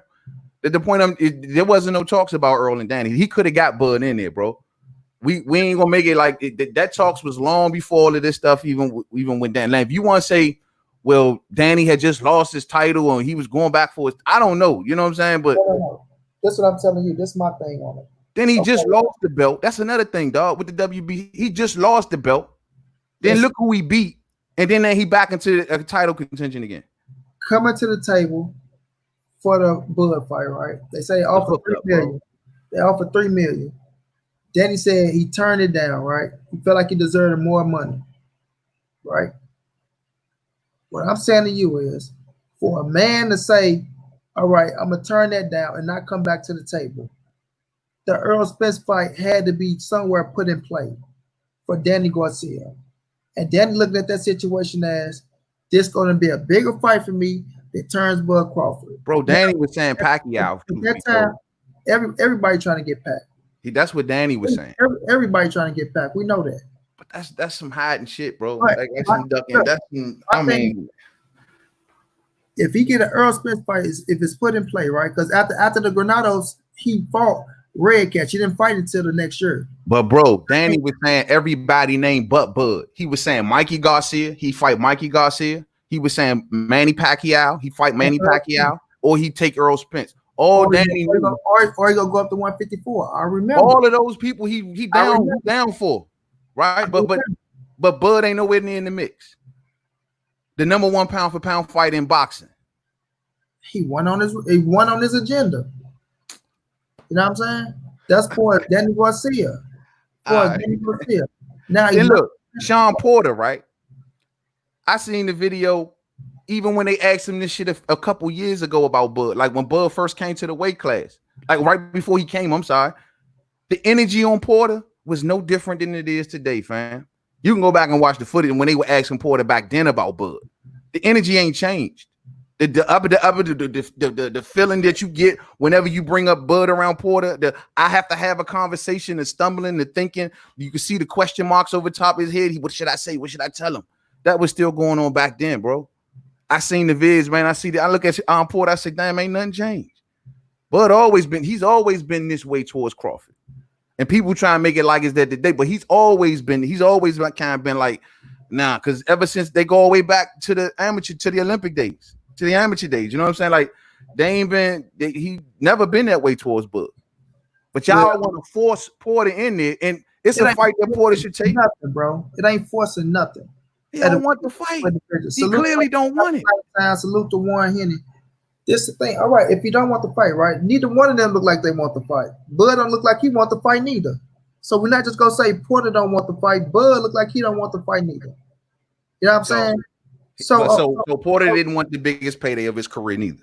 So that wait a minute, Bud don't look like he want to fight with Porter neither. So I'm not just gonna put it all on Porter. I'm not gonna just say, oh, Porter, yeah, you saying this, you saying that. Oh, the conversation and talks and shit like that. No, bro, energies were different, bro. It don't look like Bud out there talking about, yeah, Porter ass ducking me. I want to fight him too. It don't look like he's saying that. So to him, he talking about either he want Danny or Earl or Pacquiao. Like he leaving out Porter. You know what I'm saying? So right there, we just can't look at it. So I mean, am I saying something wrong? Is he not leaving out Porter? My thing is, if the man ain't acting like he's number one pound for pound, he don't have to chase a Sean Porter, especially a beltless Sean Porter. You know what I'm saying? He don't have to chase no Sean Porter. I don't care when everybody, he needs somebody to fight. Miss me with that. He don't have to chase no Sean Porter. I'm not saying the man chase nobody. Right. So Sean Porter, if he want that fight, Sean Porter got to come get that. When he wanted the Danny Garcia fight, he turned it into the Macho Man Randy Porter. You know what I'm saying? When he wanted Keith One Time Thurman, bro, he was turning into these characters, walking into the ring. You will never see him do that to Bud. Never. In a billion years. And I don't see Bud doing the shit he's saying to fucking Porter. Oh, he ducking me. Danny don't want this smoke. His daddy this, that. Oh, Earl this, doing that. You know what I'm saying? Oh, I've been trying to get Pacquiao for X amount. I don't see him saying shit about Porter neither. So I'm not just going to put it on Porter not want to smoke with Porter. We've seen two different Porters, man. We've seen Porter. We've seen the rest of Porter.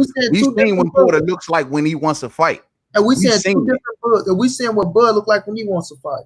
Okay, well, I'm just saying the man dress up in costumes and shit. You know what I mean? He goes on social media.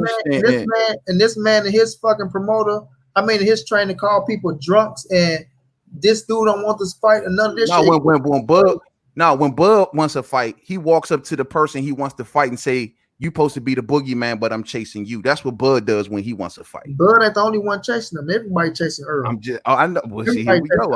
I'm just saying when you say when Bud wants to fight, that's what he do. He lets it be known. I want to fight. As just like I'm saying with Porter. Porter wanted that fight. Bud don't have to chase a Porter. He just don't. You know what I'm saying? Especially a beltless one. Porter can turn into Macho Porter. Danny and call out Bud. And it's a beltless Danny. So what's the difference? A beltless Dan, but they got a rivalry, bro. They go back. They these two. It's different. It's on some rivalries. They don't like, bro. Rivalries, right? Oh, you could do a documentary on these. Is a great fight at the division a great fight or not? Bro, but it's different when it's a rivalry. It's different when there's something personal there. You know what I mean? Like, dog, you could do a literally documentary on Danny Garcia and Terrence Crawford from all the way back to they were kids. You can do one through the year, just like you can do one with Kell Brook and Amir Khan. You can do one with Danny Garcia and Terrence Crawford. It's that thick of a rivalry. They said they was when they were kids, they used to have push-up contests. See who hit the bag the fastest in the gym. You know what I mean? They've always been competitors. So do you want to see they fought? Do you want to see Bud get a big time PBC fight or not, man? Yeah, they gotta act like they want to fight, bro. Like I said before, I haven't seen even the low offer that nobody wants to renegotiate, like $3 million. We just got finished up. That still would have been more than they've ever been offered. And for them to just try to shoot Bud down, like I told you, bro, they all requesting their net worths. You look up their net worths, and then you see how much they want from Bud, and you'll see that they requesting their net worths. So if Bud, I mean, my thing is, if that's gonna be the way we're gonna play, because that's to me, that's pricing yourself out. I'm not gonna forget those terms, bro. You now coming to saying that, okay, not even talking. Do you want to hear conversation? PBC? Huh? Do you want to see Bud get a big fight with the PBC fighters? I do, of course. But so, I also want him to be respected too. Is Sean Porter not a big time PBC fighter? You got Porter ain't what he used to be. No, he doesn't have the influence or the prestige on him that he used to have. No, but you the same man that say he beat Earl Spence. Who need Earl Spence? You the same man that said Sean Porter beat Earl Spence, right? Yeah, absolutely. So, but Sean Porter don't have a belt, bro, and he did lose on paper. If you got him beating Earl Spence, then that still make him relevant. Right. Oh, then it's called like this, like they told Bud. All right, since we playing this game, get a belt. All right, the #1 pound for pound fighter wants champs. Why are we making this like it's just like a foreign? The #1 pound thought, bro. Like he wants champions, not your losers. You did. It's Danny Garcia is an exception because of the rivalry. But right now, and technically, if Earl beats Danny, screw all of them. It's Earl. Because Earl now has down. This is the #1 pound. We're not talking about any welterweight. This ain't just say Ramirez moving up to welterweight and he just got a good win. This is the #1 pound for pound fight in boxing. So at that time, I would think a little precedence come a little ahead of some of that shit that they doing over there. You know what I'm saying? That's all I'm saying, bro. So if Earl beats Danny, then screw the rest. It should be Earl in terms. So the only reason why you want to see Bud and Danny is because of the rivalry. That's the only reason why you want to see them fight. That's what makes it extra. That's what gives Danny a little bit of an extra incentive for me because dog, they 1-1. They fought and back in the day they tied. On top of that, they talk trash through the years and they're competitors. When Danny looks at Bud's undisputed accomplishment, bro, he frowns up at it. I could have did that. You ain't fought who I fought. You ain't do it better than me. It's competitiveness, bro. That's what boxing is about. So Bud, you know what I mean? So Bud and Sean ain't a competitive fight. Bud and Sean are friends that got to be forced to fight. Miss me with that shit, bro. It's not a competitive fight. No, because you sitting up here, you talking about rivalry and all this shit. But they rivals. Then you talking about it's competitive. So it's Bud and Sean not a competitive fight. Bud and Sean are friends. They might hold back on each other. Ain't no killer instinct in that fight. Bro, I'm telling you, ain't no killer instinct in that fight, fam. PBC ducking no fucking Bud then. Bro, which one would you rather see first? Don't mention Danny and Bud or Sean and Bud? Sean and Bud. What? Hell nah. Which one is the most competitive? Hell nah. Wait a minute. Which one? That matchup, bro. Which one is the most competitive? They're not going to like go, bro. I don't. What is the most competitive fight? Danny and Bud. Danny and Bud. And stylistically, it's a beautiful fight. Danny and Bud is the most competitive fight out of Danny and Bud and Sean. Come on, which man. Which one is a more competitive fight? You said which one is a more competitive fight? Yeah, you know which one. I'm going to say Danny and Bud. Bro, they don't like well. Bro, it's animosity there, bro. They don't like each other. That means something. These are two elite fighters that don't like each other. Like we say about Keith and Earl. Like you just told, like you always tell me, man, I still want to see Keith versus Earl. You always tell me that, right? Because that's a hell of a fight. And they don't like, even though Keith lost, they don't like each other, right? And you step before Earl leaves welterweight, you still want to see him fight Keith, right? My reason for wanting to see them fight is not because they don't like each other. My reason to want to see Earl and fucking Keith fight because I still know that Keith and Earl is a hell of a fight. That is a hell of a fight. I'd say then in the fan base, most of the Earl's fan base, they don't like Keith. So it would be a fan pleasing fight, if anything, because of their rivalry that they got going, or some sort of connection that they got going on. And it's like, bro, it's like that with Bud and Danny. We can't ignore that, man. And if we just ignore that, in that moment gonna go away because Danny gonna feel like ain't nobody checking for it and ain't nobody holding me accountable for it, so I'm cool. So I'm not going like that. I want to see that fight. Y'all said y'all been, one's been behind each other in weight class. Y'all at the same weight class now. You number one in this sanctioning body, fam. You number one in the WBO, and you ain't even saying the man's name. I've never like this. It do in some ways do move funny like that, fam. It's no way that no one just says, "Ow, I don't want the title shot. I don't want a big pay-per-view fight. I don't want that." No. And hey, against my rival. Duran ain't 32, Napoleon. He ain't no 34, 35. So what I want to get from you is, so it's okay. Like, what's so wrong with Danny fighting Earl? And like, cause it seemed like to me like it's not a good fight for him to fight Earl Spence. But when he fight Bud Crawford, it just make all the sense in the world. I just told you, rivalry. Oh, that's everything, Mo. Rivalry is everything. Rivalry is everything. So Danny is a good enough fight for Bud, but he's not a good enough fight for Earl. No, if Earl is considered the number one welterweight and he's unified, my thing is that comes first before even Danny in my eyes with Bud. Make no mistake about it. Bud wants to fight the best at the class. All right. If we can put the politics aside, that's just the fight that makes sense. The number one pound for pound welterweight in boxing, the number one pound for pound fight in boxing that's welterweight fights the number one welterweight. It just makes sense, bro. Wow, I mean, we could talk, like I say, try to talk around. The other fights may be exciting fights, the oohs and the ahs, but you do. Most people going to automatically tell you Earl gonna come out on top of some of those fights. But when you ask him about Crawford, it's like, you'll get a split. That's what we need in boxing.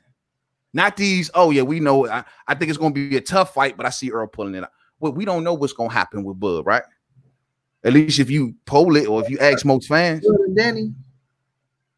Huh? Far as who? Bud and Danny fight? Far as Earl and Bud. Wait a minute. You just said they gonna say Earl will come out on top of those fights, right? So he's saying if he fight Bud, we don't know what's gonna happen. Precisely. Plus, it just makes sense, bro. Number one welterweight versus the number one pound for pound fighter. It just makes sense, man. We just anything else other than that, I just think it's just excuse. Like I say, Manny Pacquiao is the only thing that takes precedence only because the money he commands and the life-changing type fight that he does bring. I give anybody that. But outside of that, bro, look at Mikey Garcia, same boat. All right, won't even look Bud way. Dog, this shit is a trend. This shit is literally a trend at the welterweight division. It's like they all talk at night and they call each other on the phone and they say, look, whatever you do, don't look Bud's way. It's like they all coordinate at night or something. None of them are looking the man's way. And I ain't never seen nothing like this, bro. And I'm going to keep stomping for the cat that deserves the fight.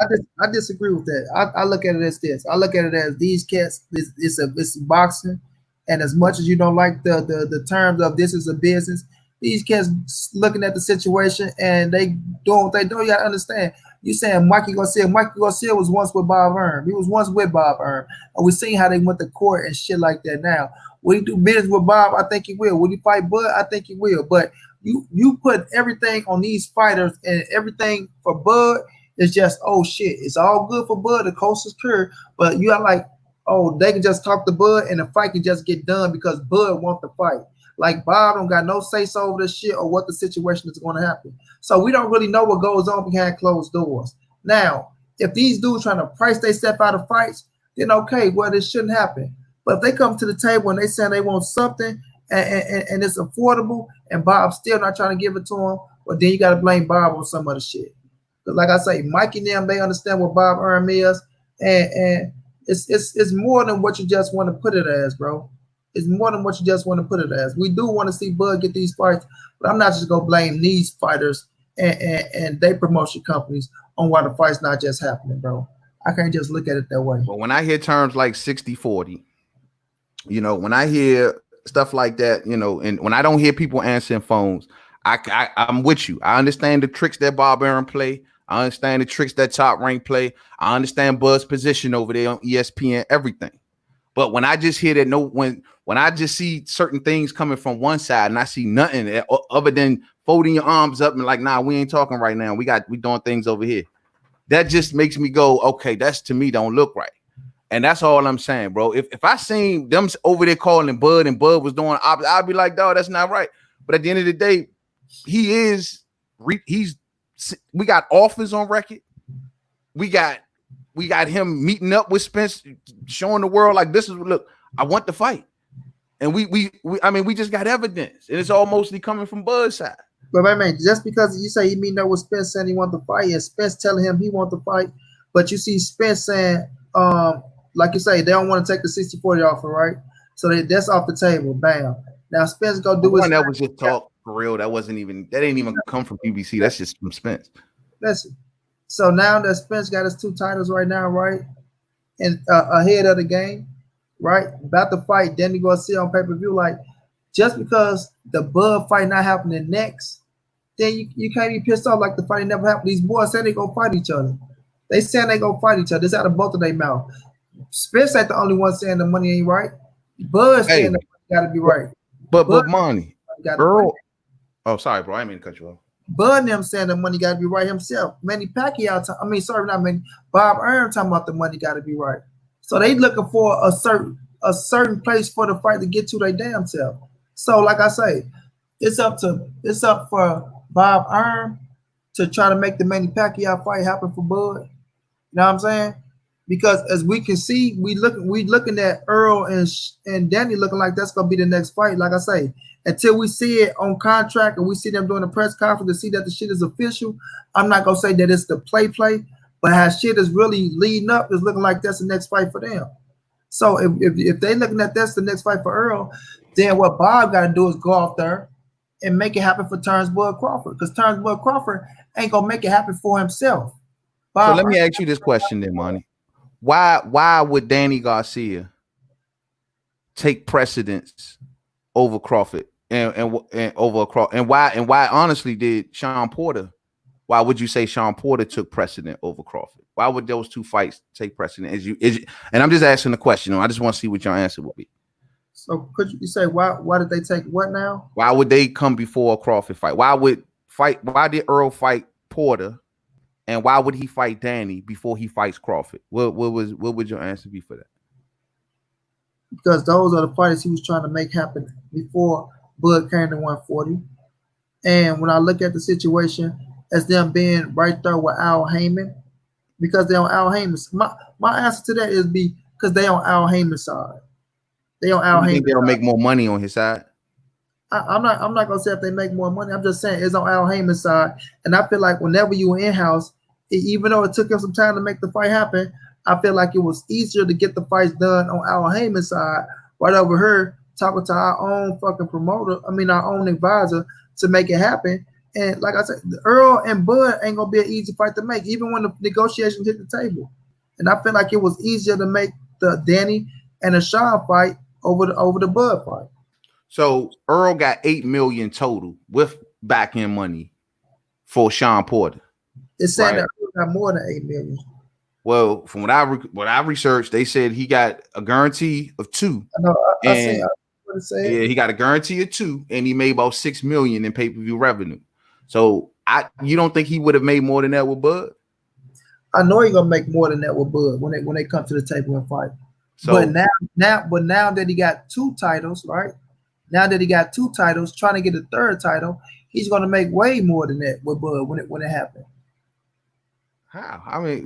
So if he you saying so it's about being the A side and the B side and the C side and all that stuff. So it's about getting the titles. Then I can. It's gonna always be about the A side in this era that we live in. It's gonna always be about the A side, and that's what turns off fans, bro. That's the stuff right there that turns off people to the sport. Well, because we sitting around waiting we waiting for a fighter to have to go around and get their pocket, try to make their pockets get so right instead of just getting a big fight for a lot of money, the biggest money in your career, a lot of money, instead of taking it down when it's right there. Y'all, like they say, both in your primes, y'all both red hot. Nobody ain't lost. Like we just learned from Wilder and AJ. So, everybody, it makes sense. You getting the big, you could just say 50-50 and still get the biggest check of your life. They prime not going nowhere in 1 year. I'm sorry. I don't know, bro. Look what happened. I don't know, bro. Like I said, look what happened. We know with Wilder in AJ, bro. Like that, I learned from that, man. That this shit is this marination stuff and just keep on stalling because of it. It makes too much sense, man. It makes too much sense for us to keep sitting back like, oh man, don't make no, this should happen and that should happen. I don't know, bro. And like I said in that video, and I want to go back to it, like it's the biggest payday of all their careers, bro.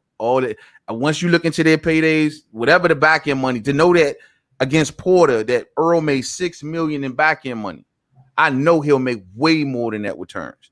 And to know, and even with the 60-40 talk, like we talked about last time, and we remember his pay-per-view numbers, they okay. They all right. They're not through the roof. They 360, bro. They okay. You did not too, that ain't enough to be bossing up on the number one pound for pound fighter like that. So I just think that we can all just get this fight on. The fans want to see it. We need to stop trying to talk to Bennett. It need to happen. It's the biggest fight of both of their careers, and they both know it. All they got to do is just come to the table, bring their suits with them, and make this shit happen. You know what I mean? As much as we say, man, we need to stop talking about this. Business is a part of every fucking sport, especially when we're talking about professional.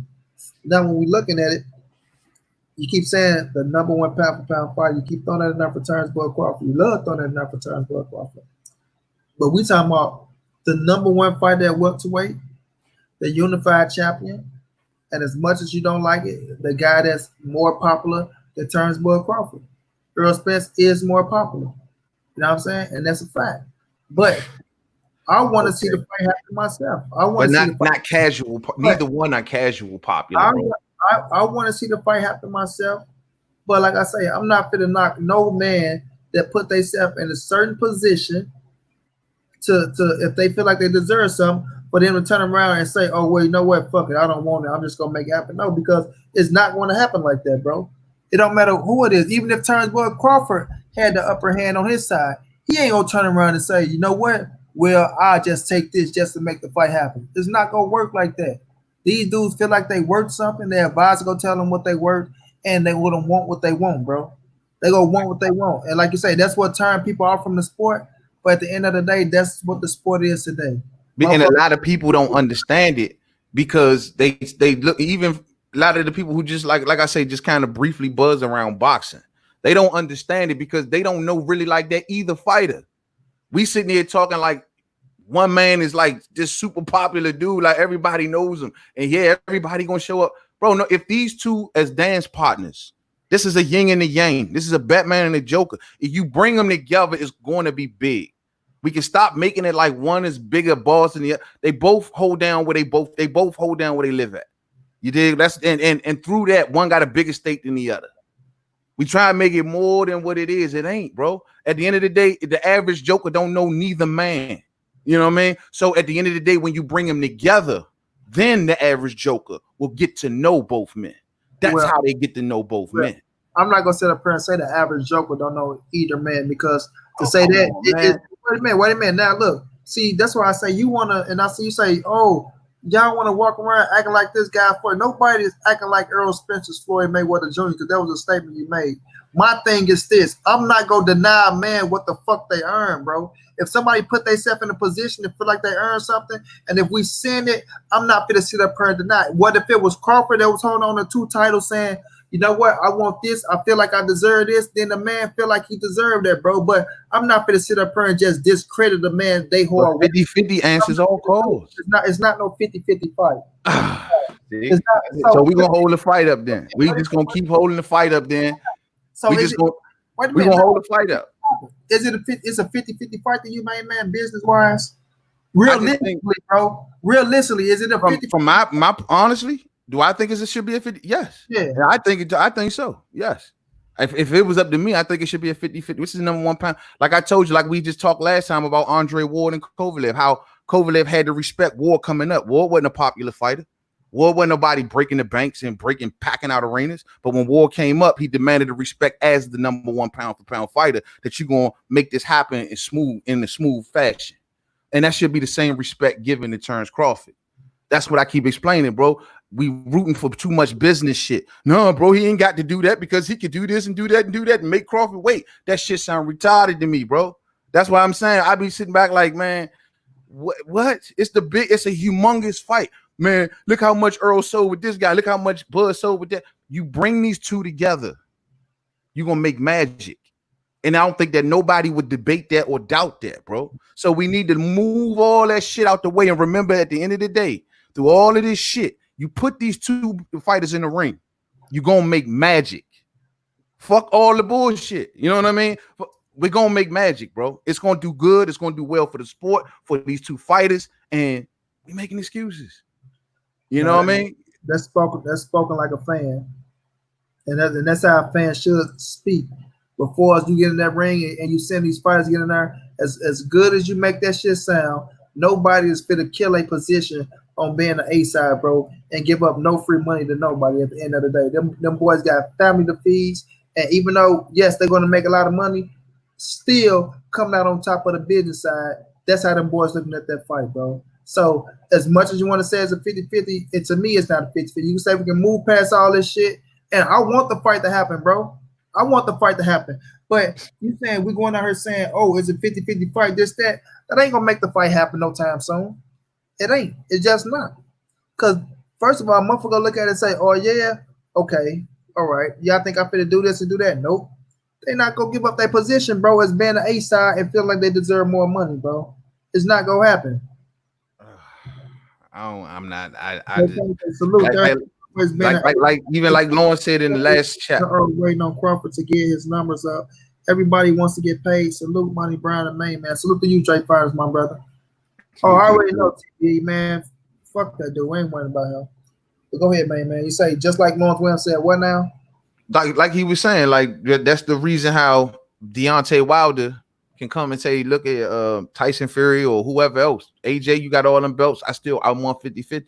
It's sometimes it ain't about, oh yeah, who AJ may be packing bigger arenas than say Wilder. Of course, we ain't gonna get into the money. We know Wilder bringing no more money at the gate, blah, blah, blah. But I'm just saying, as far as people are concerned and draw, yeah, he may be packing out bigger arenas, but Wilder's respect level, everything that he's done, that's it. That shit holds weight. And that's why Wilder can step to AJ and say, this is why I want 50-50. I don't care you putting 80,000 and 90,000, 150,000 in Wembley. I don't know. I don't care about all of this. Is what I want because this is what I done. And it's just a respect thing, Joe.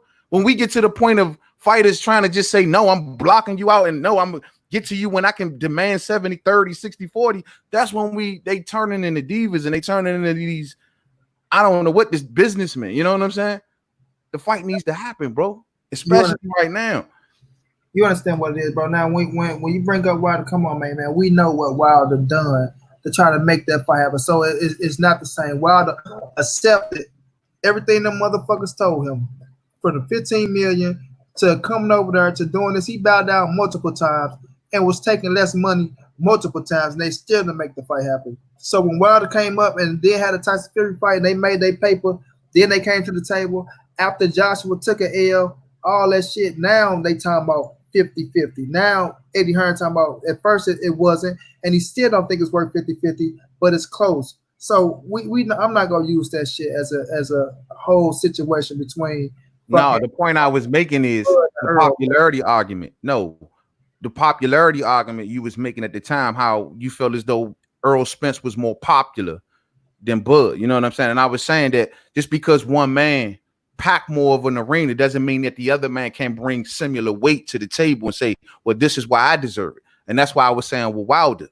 That's why Wilder got to the point of saying it like, this is, no, now I'm standing firm here because this is what I've done.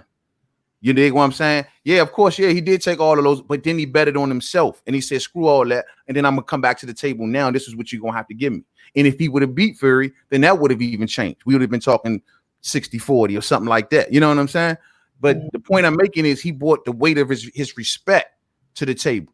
You know what I mean? And that's the same way with Bud. Bud bringing respect, 3-division champion, former undisputed champion, beat unified champions. You know what I'm saying? I mean, winning fighters' backyards in other countries. Like this dude just says, look, man, I've done all of that. And this is why, just because a cat at one weight class had a couple good wins now, just really blossoming his last 5 fights. Now you think that you can just big dog me like that? No. You know what I mean? Don't work like that. I'm number 1 pound for pound, bro. You did. Something that you hope with me one day. It ain't about that this cat at this weight class just started blossoming after a few fights and trying to big dog me. It's about this cat at this weight class. It's the number 1 cat at the weight class and a unified champion at the weight class. Show some respect. That went to other people's backyard, just like you did. You understand? And I'm her. That's who I am, bro. And And that's why Bud respects him. okay, and he respect Bud as well. And that's why it should be 50-50. When it come down to the business side of it, it's gonna be a different story, man. It's gonna be a different story. You butted me all the way up until that point right there, bro. You Yeah, know you know how it is, bro. You know how it is. But what yeah, okay, we as the fans, we can see it one way, but them dudes as fighters and they looking at their business, bro. The motherfuckers ain't gonna let it slip. They not. Yeah, I understand, bro. But I like I said, man, I'm not gonna be the one that sit here and fault. But even when people talk about his resume, and then also I want people to keep in mind, and I always say this, man. I gotta always make sure I say this. It ain't all about Spence. Spence inherited the Bud fight. I'm fully on record saying that, and I really believe that. But when Spence, like you said, becomes the number one welterweight, it then becomes then he becomes the target. The rivalry with Danny Garcia, the friendship with Porter, the confusion of Keith Thurman, the bag hunting of Manny, all that stuff comes later because now Earl number one. So now you in the sights. You did, and I think they all, and then even Bud always knew. Bud always, when Bud first came to the class, he always wanted the number one guy. At the time, it was Keith. You know what I'm saying? At the time, those were the number one. Earl wasn't really, you know what I'm saying, blossomed like to the point where he is today. And so Bud always just wanted the best guy at the class. He's always wanted that, bro, from Keith to whoever. Now it ain't Keith no more. So it's you. So I want you. You feel me? And Keith ain't even want to look his way when he was number one. Now you number one, you don't want to look my way. What the fuck? Well, that ain't true because Earl is looking this way. The thing is, Earl became number one. Like I said, you only fight one kid at a time. But now Earl been one Keith, Earl been one Danny, Earl been one Sean. You see what I'm saying? So and that's why I give him credit for that. And I say, to me, he deserves a little somewhat. Yeah, he getting yes, and he knocking them down. Yeah, and that was always his trajectory. But he's number one now, bro. So, all right, them days are over. That talk is over now. Times change. Okay, yeah, that's what he wanted to do, but now you number one. So now hold on. Now we're gonna have a different conversation. That's when you had that conversation, you was number 3. Now you number 1. So now we having a different conversation. And the conversation should be Bud. You feel me? I get your trajectory. I get that's what you always said, but you number 1 now and you unified, which means that we operate on a different level. And so I'm just asking you to step up to your level. That's all he asking him to do. Step up to your level. Stop fighting below you. Step up to your level. You're a unified champion, the number 1 welterweight. I'm number 1 pound for pound in the world. I'm your level. Why are you running from your level? The man is fighting this level. He fighting the top welterweights that's out there, bro. Sean Porter, Danny Garcia, Terrence Boyd Crawford, Manny Pacquiao. All they has are top welterweights. Yes, Bud is number 2. I told you, number 2. And yes, he is, in my opinion, the number 1 pound for pound fighter. You know what I'm saying? But it don't take away from other great fighters that's out there too. And when I'm knocking these boys down, and next year, 2021, the fight will take. Because I feel like neither one of them dudes are losing to nobody. That's just my opinion. And I know. I don't know, bro. I never. It's boxing, man. I know. I was gonna say that. I know anything can happen in boxing. Shit, we just seen that with the heavyweights and things like that. But at the end of the day, I do feel like these boys will continue to win. And we get in this fight next year. The fight is gonna happen next year. It can't go past 2021. It can't go past 2021. You know what I'm saying? But right, I look at it. I understand what's going on with Earl and his side. I understand what's going on with Crawford and his side. And do I feel for Crawford? I do feel for him. I do feel like he should be getting these fights. But like I say, bro, his promoter been doing in-house shit for how long? Now that PBC doing their thing, and I'm not finna knock PBC for them boys want to face each other when they are the top boys. Now, if these were just motherfuckers in the top, wait a minute. Now, if these were just motherfuckers in the top 10 or with no recognition or shit like that, then I have a problem. But yes, when I see him fighting a Sean Porter and then fighting a Danny Garcia, I'm not finna be like pissed off talking about, oh, you ducking no, but hell no. When I know the Bud fight is gonna happen, but I'm not finna look at the situation and just dump on the PBC boys like, oh, Danny, you scared of Bud, you going to fight Earl Spence? Oh, Earl, you scared of Bud, you going to fight that? Like, hell no, bro, because I understand what's going on.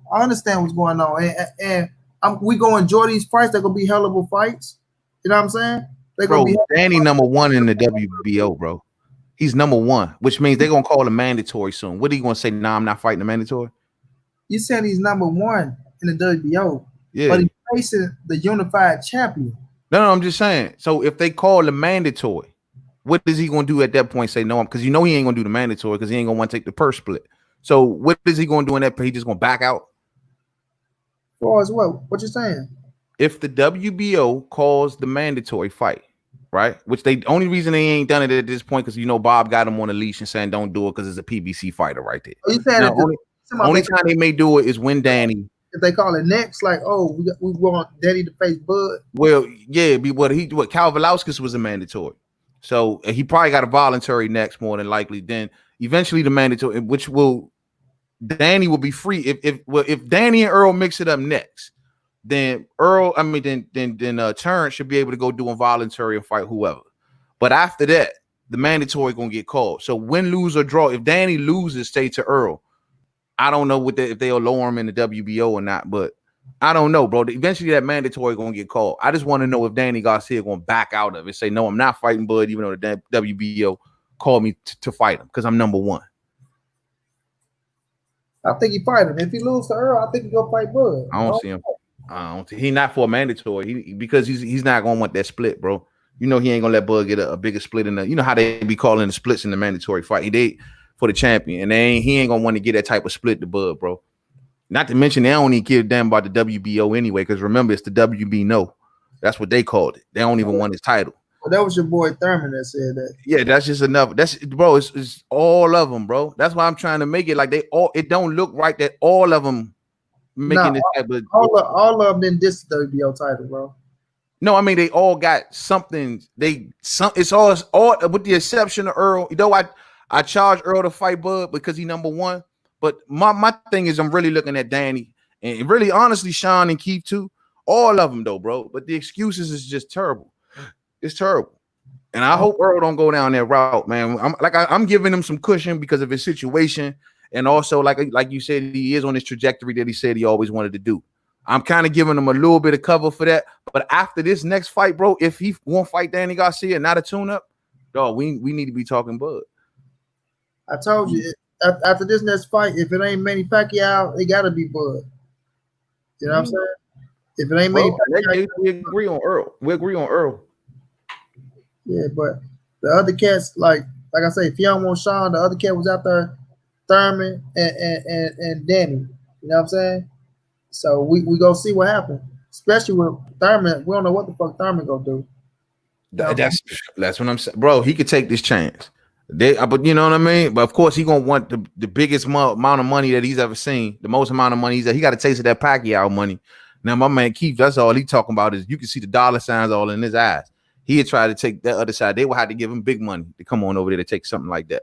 He wouldn't dare do it. On top of that, he coming off something with his hand and all that stuff too. Nah, bro, ain't gonna happen. And that's it's just sad. That's what I mean. Look now, Keith all injury prone. You know what I mean? Sean don't even have no kind of energy towards Bud. Bro, this shit is just looking like a stalemate, bro. His own rival won't even look his way. It's just, I get it. After this next fight, bro, no excuses. Whatever happened with Danny and Earl, man, no excuses for me, bro. I don't want to hear nothing else at that point. It should be Earl and Bud, hands down. You know what I'm saying? Hands down.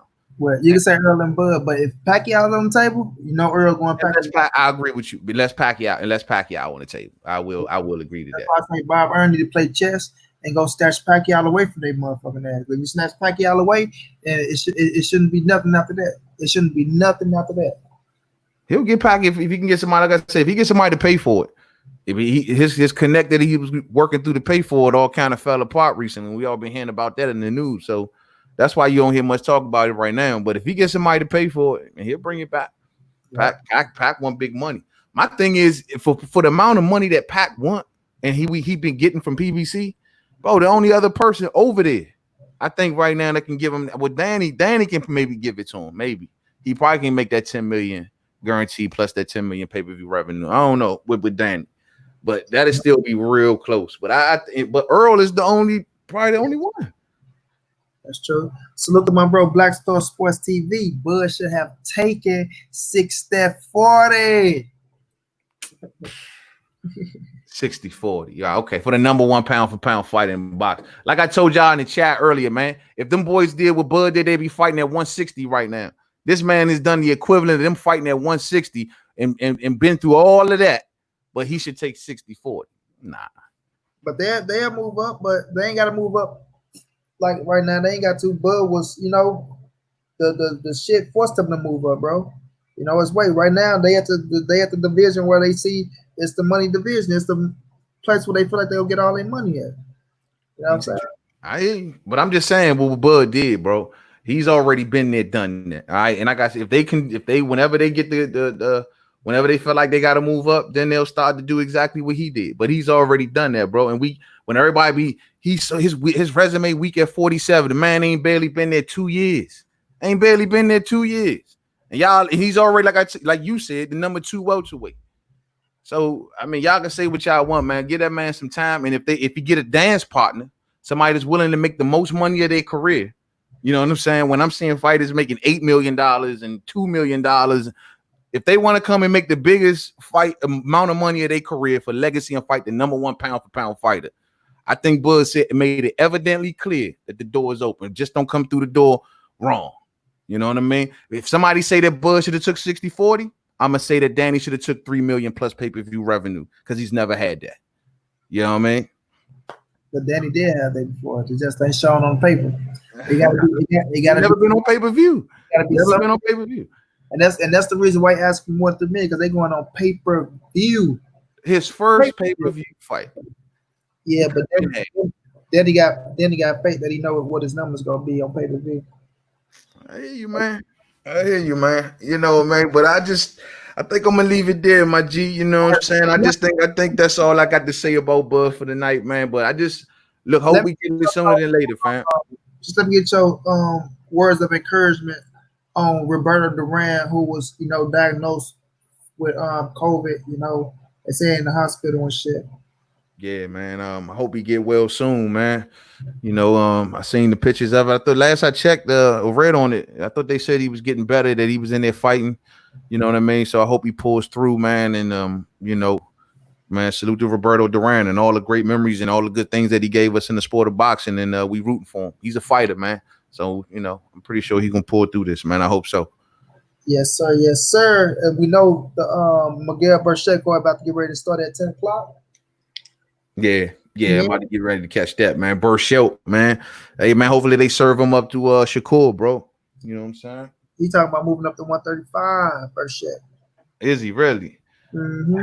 Damn, see, Shakur gonna be another one, man. I can already see it happening, man. He's going down that trajectory of like Andre Ward and those that the Buzz and all that, like a sharp ass fighter. You know what I'm saying? But I can see people getting out the way, bro. You know what I mean? So I hope I can see it. I can already see he going down that road now. You already see ain't nobody anxious to jump in there with him. And his name is ringing bells. But you don't see nobody jumping in line to fight him. You know what I mean? Secure out there making that noise. Bro, I'm fucking with him. I think Shawty gonna be the truth, man. But you see, he going down that road of straight fighter. Straight up fighter. You know what I'm saying? I'm fucking with him. Facts. Yeah, man, I'm fucking with him, man. But I'm out, bro. I put much love to you, man. Much love to you, bro. I appreciate you having me on, man. You already know. All day, every day, my bro. Yes, sir, man. Yes, sir. We got to still do that fight night thing, bro. You know what I'm saying? I'm not forgetting about that. I just got to sit down and get ready to do it. But we got to do that fight night thing. And I got to also find my fight night actual game, bro. I ain't played it since that day. Yeah. I sure have been waiting to do that fight till I had woke up that one day like, damn, but we most definitely got to get that in, bro. That's like mandatory. All right, for sure. Most def, man. All right, bro. Much love to you, man. I'm out, man. Salute to the chat. Salute to everybody, man. Y'all have a good weekend. Yes, sir. Yes, sir. Enjoy the fight. Yes, sir. Kurt Anderson said, I've been watching Shakur since he was a youngin', huh, Kurt? Salute to you too, Kurt.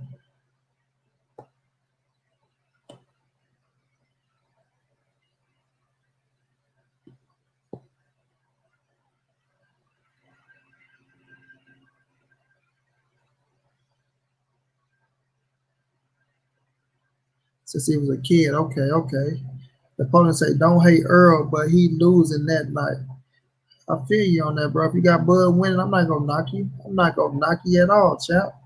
I'm not gonna knock you at all. I know a lot of people that got Bud winning, but just don't be pissed off when Earl get that W. Understand me? You know? But I've been going almost for 3 hours. Y'all, I'm about to wrap it up myself, man. Man, sane and unsane boxing, man. It's all love, bro. I appreciate you, champ. I appreciate you, man. G-Man said everybody who left Bob made bigger fights. Man, everybody, bro. We go back from in the days. Everybody, bro. You know what I'm saying? Everybody. From Della to Floyd to Mikey. You know what I'm saying? Pacquiao. Even Pacquiao, bro. Even though he made a big ass fight with Floyd, even Pacquiao started saving them 20s up that he gets from now.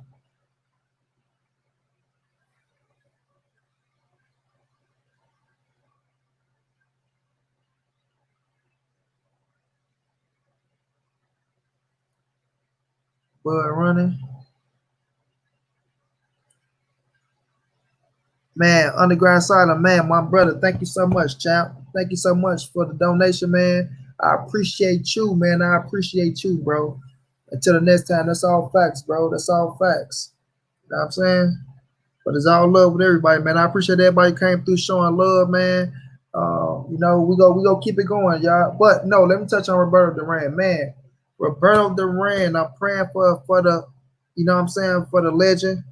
You know, he was diagnosed with the corona shit, man. And like main man say, he felt like he seen somewhere it looked like he was getting better. So we just go pray that he get better, man. My prayers goes up to him and his family. Let's hope the legend come through and pull through. You know, Napoleon say different in opinions on this. Hope we get the fight, and I'm gonna say told you so. Peace, man. Napoleon, thank you so much for the donation too, bro. But that's gonna be one that I'm gonna say I told you so on my G. And look, let's say this, man. I love Bud Crawford, bro. I love Bud Crawford. That's one of my favorite fighters. Been watching Bud for a while. Go always support Bud. Go always support Bud. And I do think he deserved, you know, the big fights with the PBC boys. But my thing is, all PBC boys. If you want to say the PBC boys, I want you to say all the PBC boys. You know what I'm saying? Ain't none of this, oh, that's my friend shit, or none of that shit when you trying to get a big fight, bro. You know what I'm saying? When you trying to get a big fight. You know what I mean? Don't just look at Danny and Earl and Thurman and leave out Sean. You know what I mean? Pacquiao over there now, but you know, Pacquiao in a whole different situation. Now, Ugas motherfucking ass, he did all that talking and all that rumbling at the mouth talking about he want to fight and shit like that. Then we get an opportunity, you look like you fit to turn it down and go try to fight Mikey for the WBA regular, but we don't even know if that's official or not. You know what I'm saying? So we gotta wait and see what happened with that. But I don't want to hear Ugas talking about shit about getting no big fight with nobody if you gonna turn down a fucking shot at a WBO title. You know what I'm saying? And a shot at Bud Crawford undefeated record. You know what I mean? So we gonna see how that turned out, things like that. But man, I respect all y'all, bro. It's all love, it's all respect. We go agree to disagree, go get heated in arguments, but nonetheless, we gonna keep it all the way 100 and keep it real. You did? And that's just what it is. Shouts out to my brother Main Man for coming through showing love. Shouts out to my bro Wookie Wook, Black Star, G Mays, Curtis Anderson, and everybody else, man. You dig? I appreciate and respect all y'all, man. You know, but I'm about to sit back. I'm gonna stream this fight on Instagram. If y'all want to, I know probably everybody should have ESPN though, but I'm gonna stream this fight on Instagram, and you know, yeah, man, Ugas pissed me off, G Mays. If you don't take that, I mean, if you go turn down that fight after saying all that shit, the post say that's all I'm saying. They not 25 anymore. Let's go. That's true too. We already know Father Time don't wait on nobody. You know what I mean? But it is what it is, y'all. Much respect, man. Y'all know what it is. This your boy Monty. This the NSBC moving. Anybody safe in these streets? Hit them thumbs up. Subscribe to the channel if you want to donate. OG Money on Cash App. TreyHampton52@gmail.com on PayPal. If you can't donate, just tell a friend and tell a friend and tell a friend. Hit that subscribe button. Like, comment, share the videos. And with that, we'll be back with another one, family. All love, man. Big dog status, man. Y'all be safe out there, bro.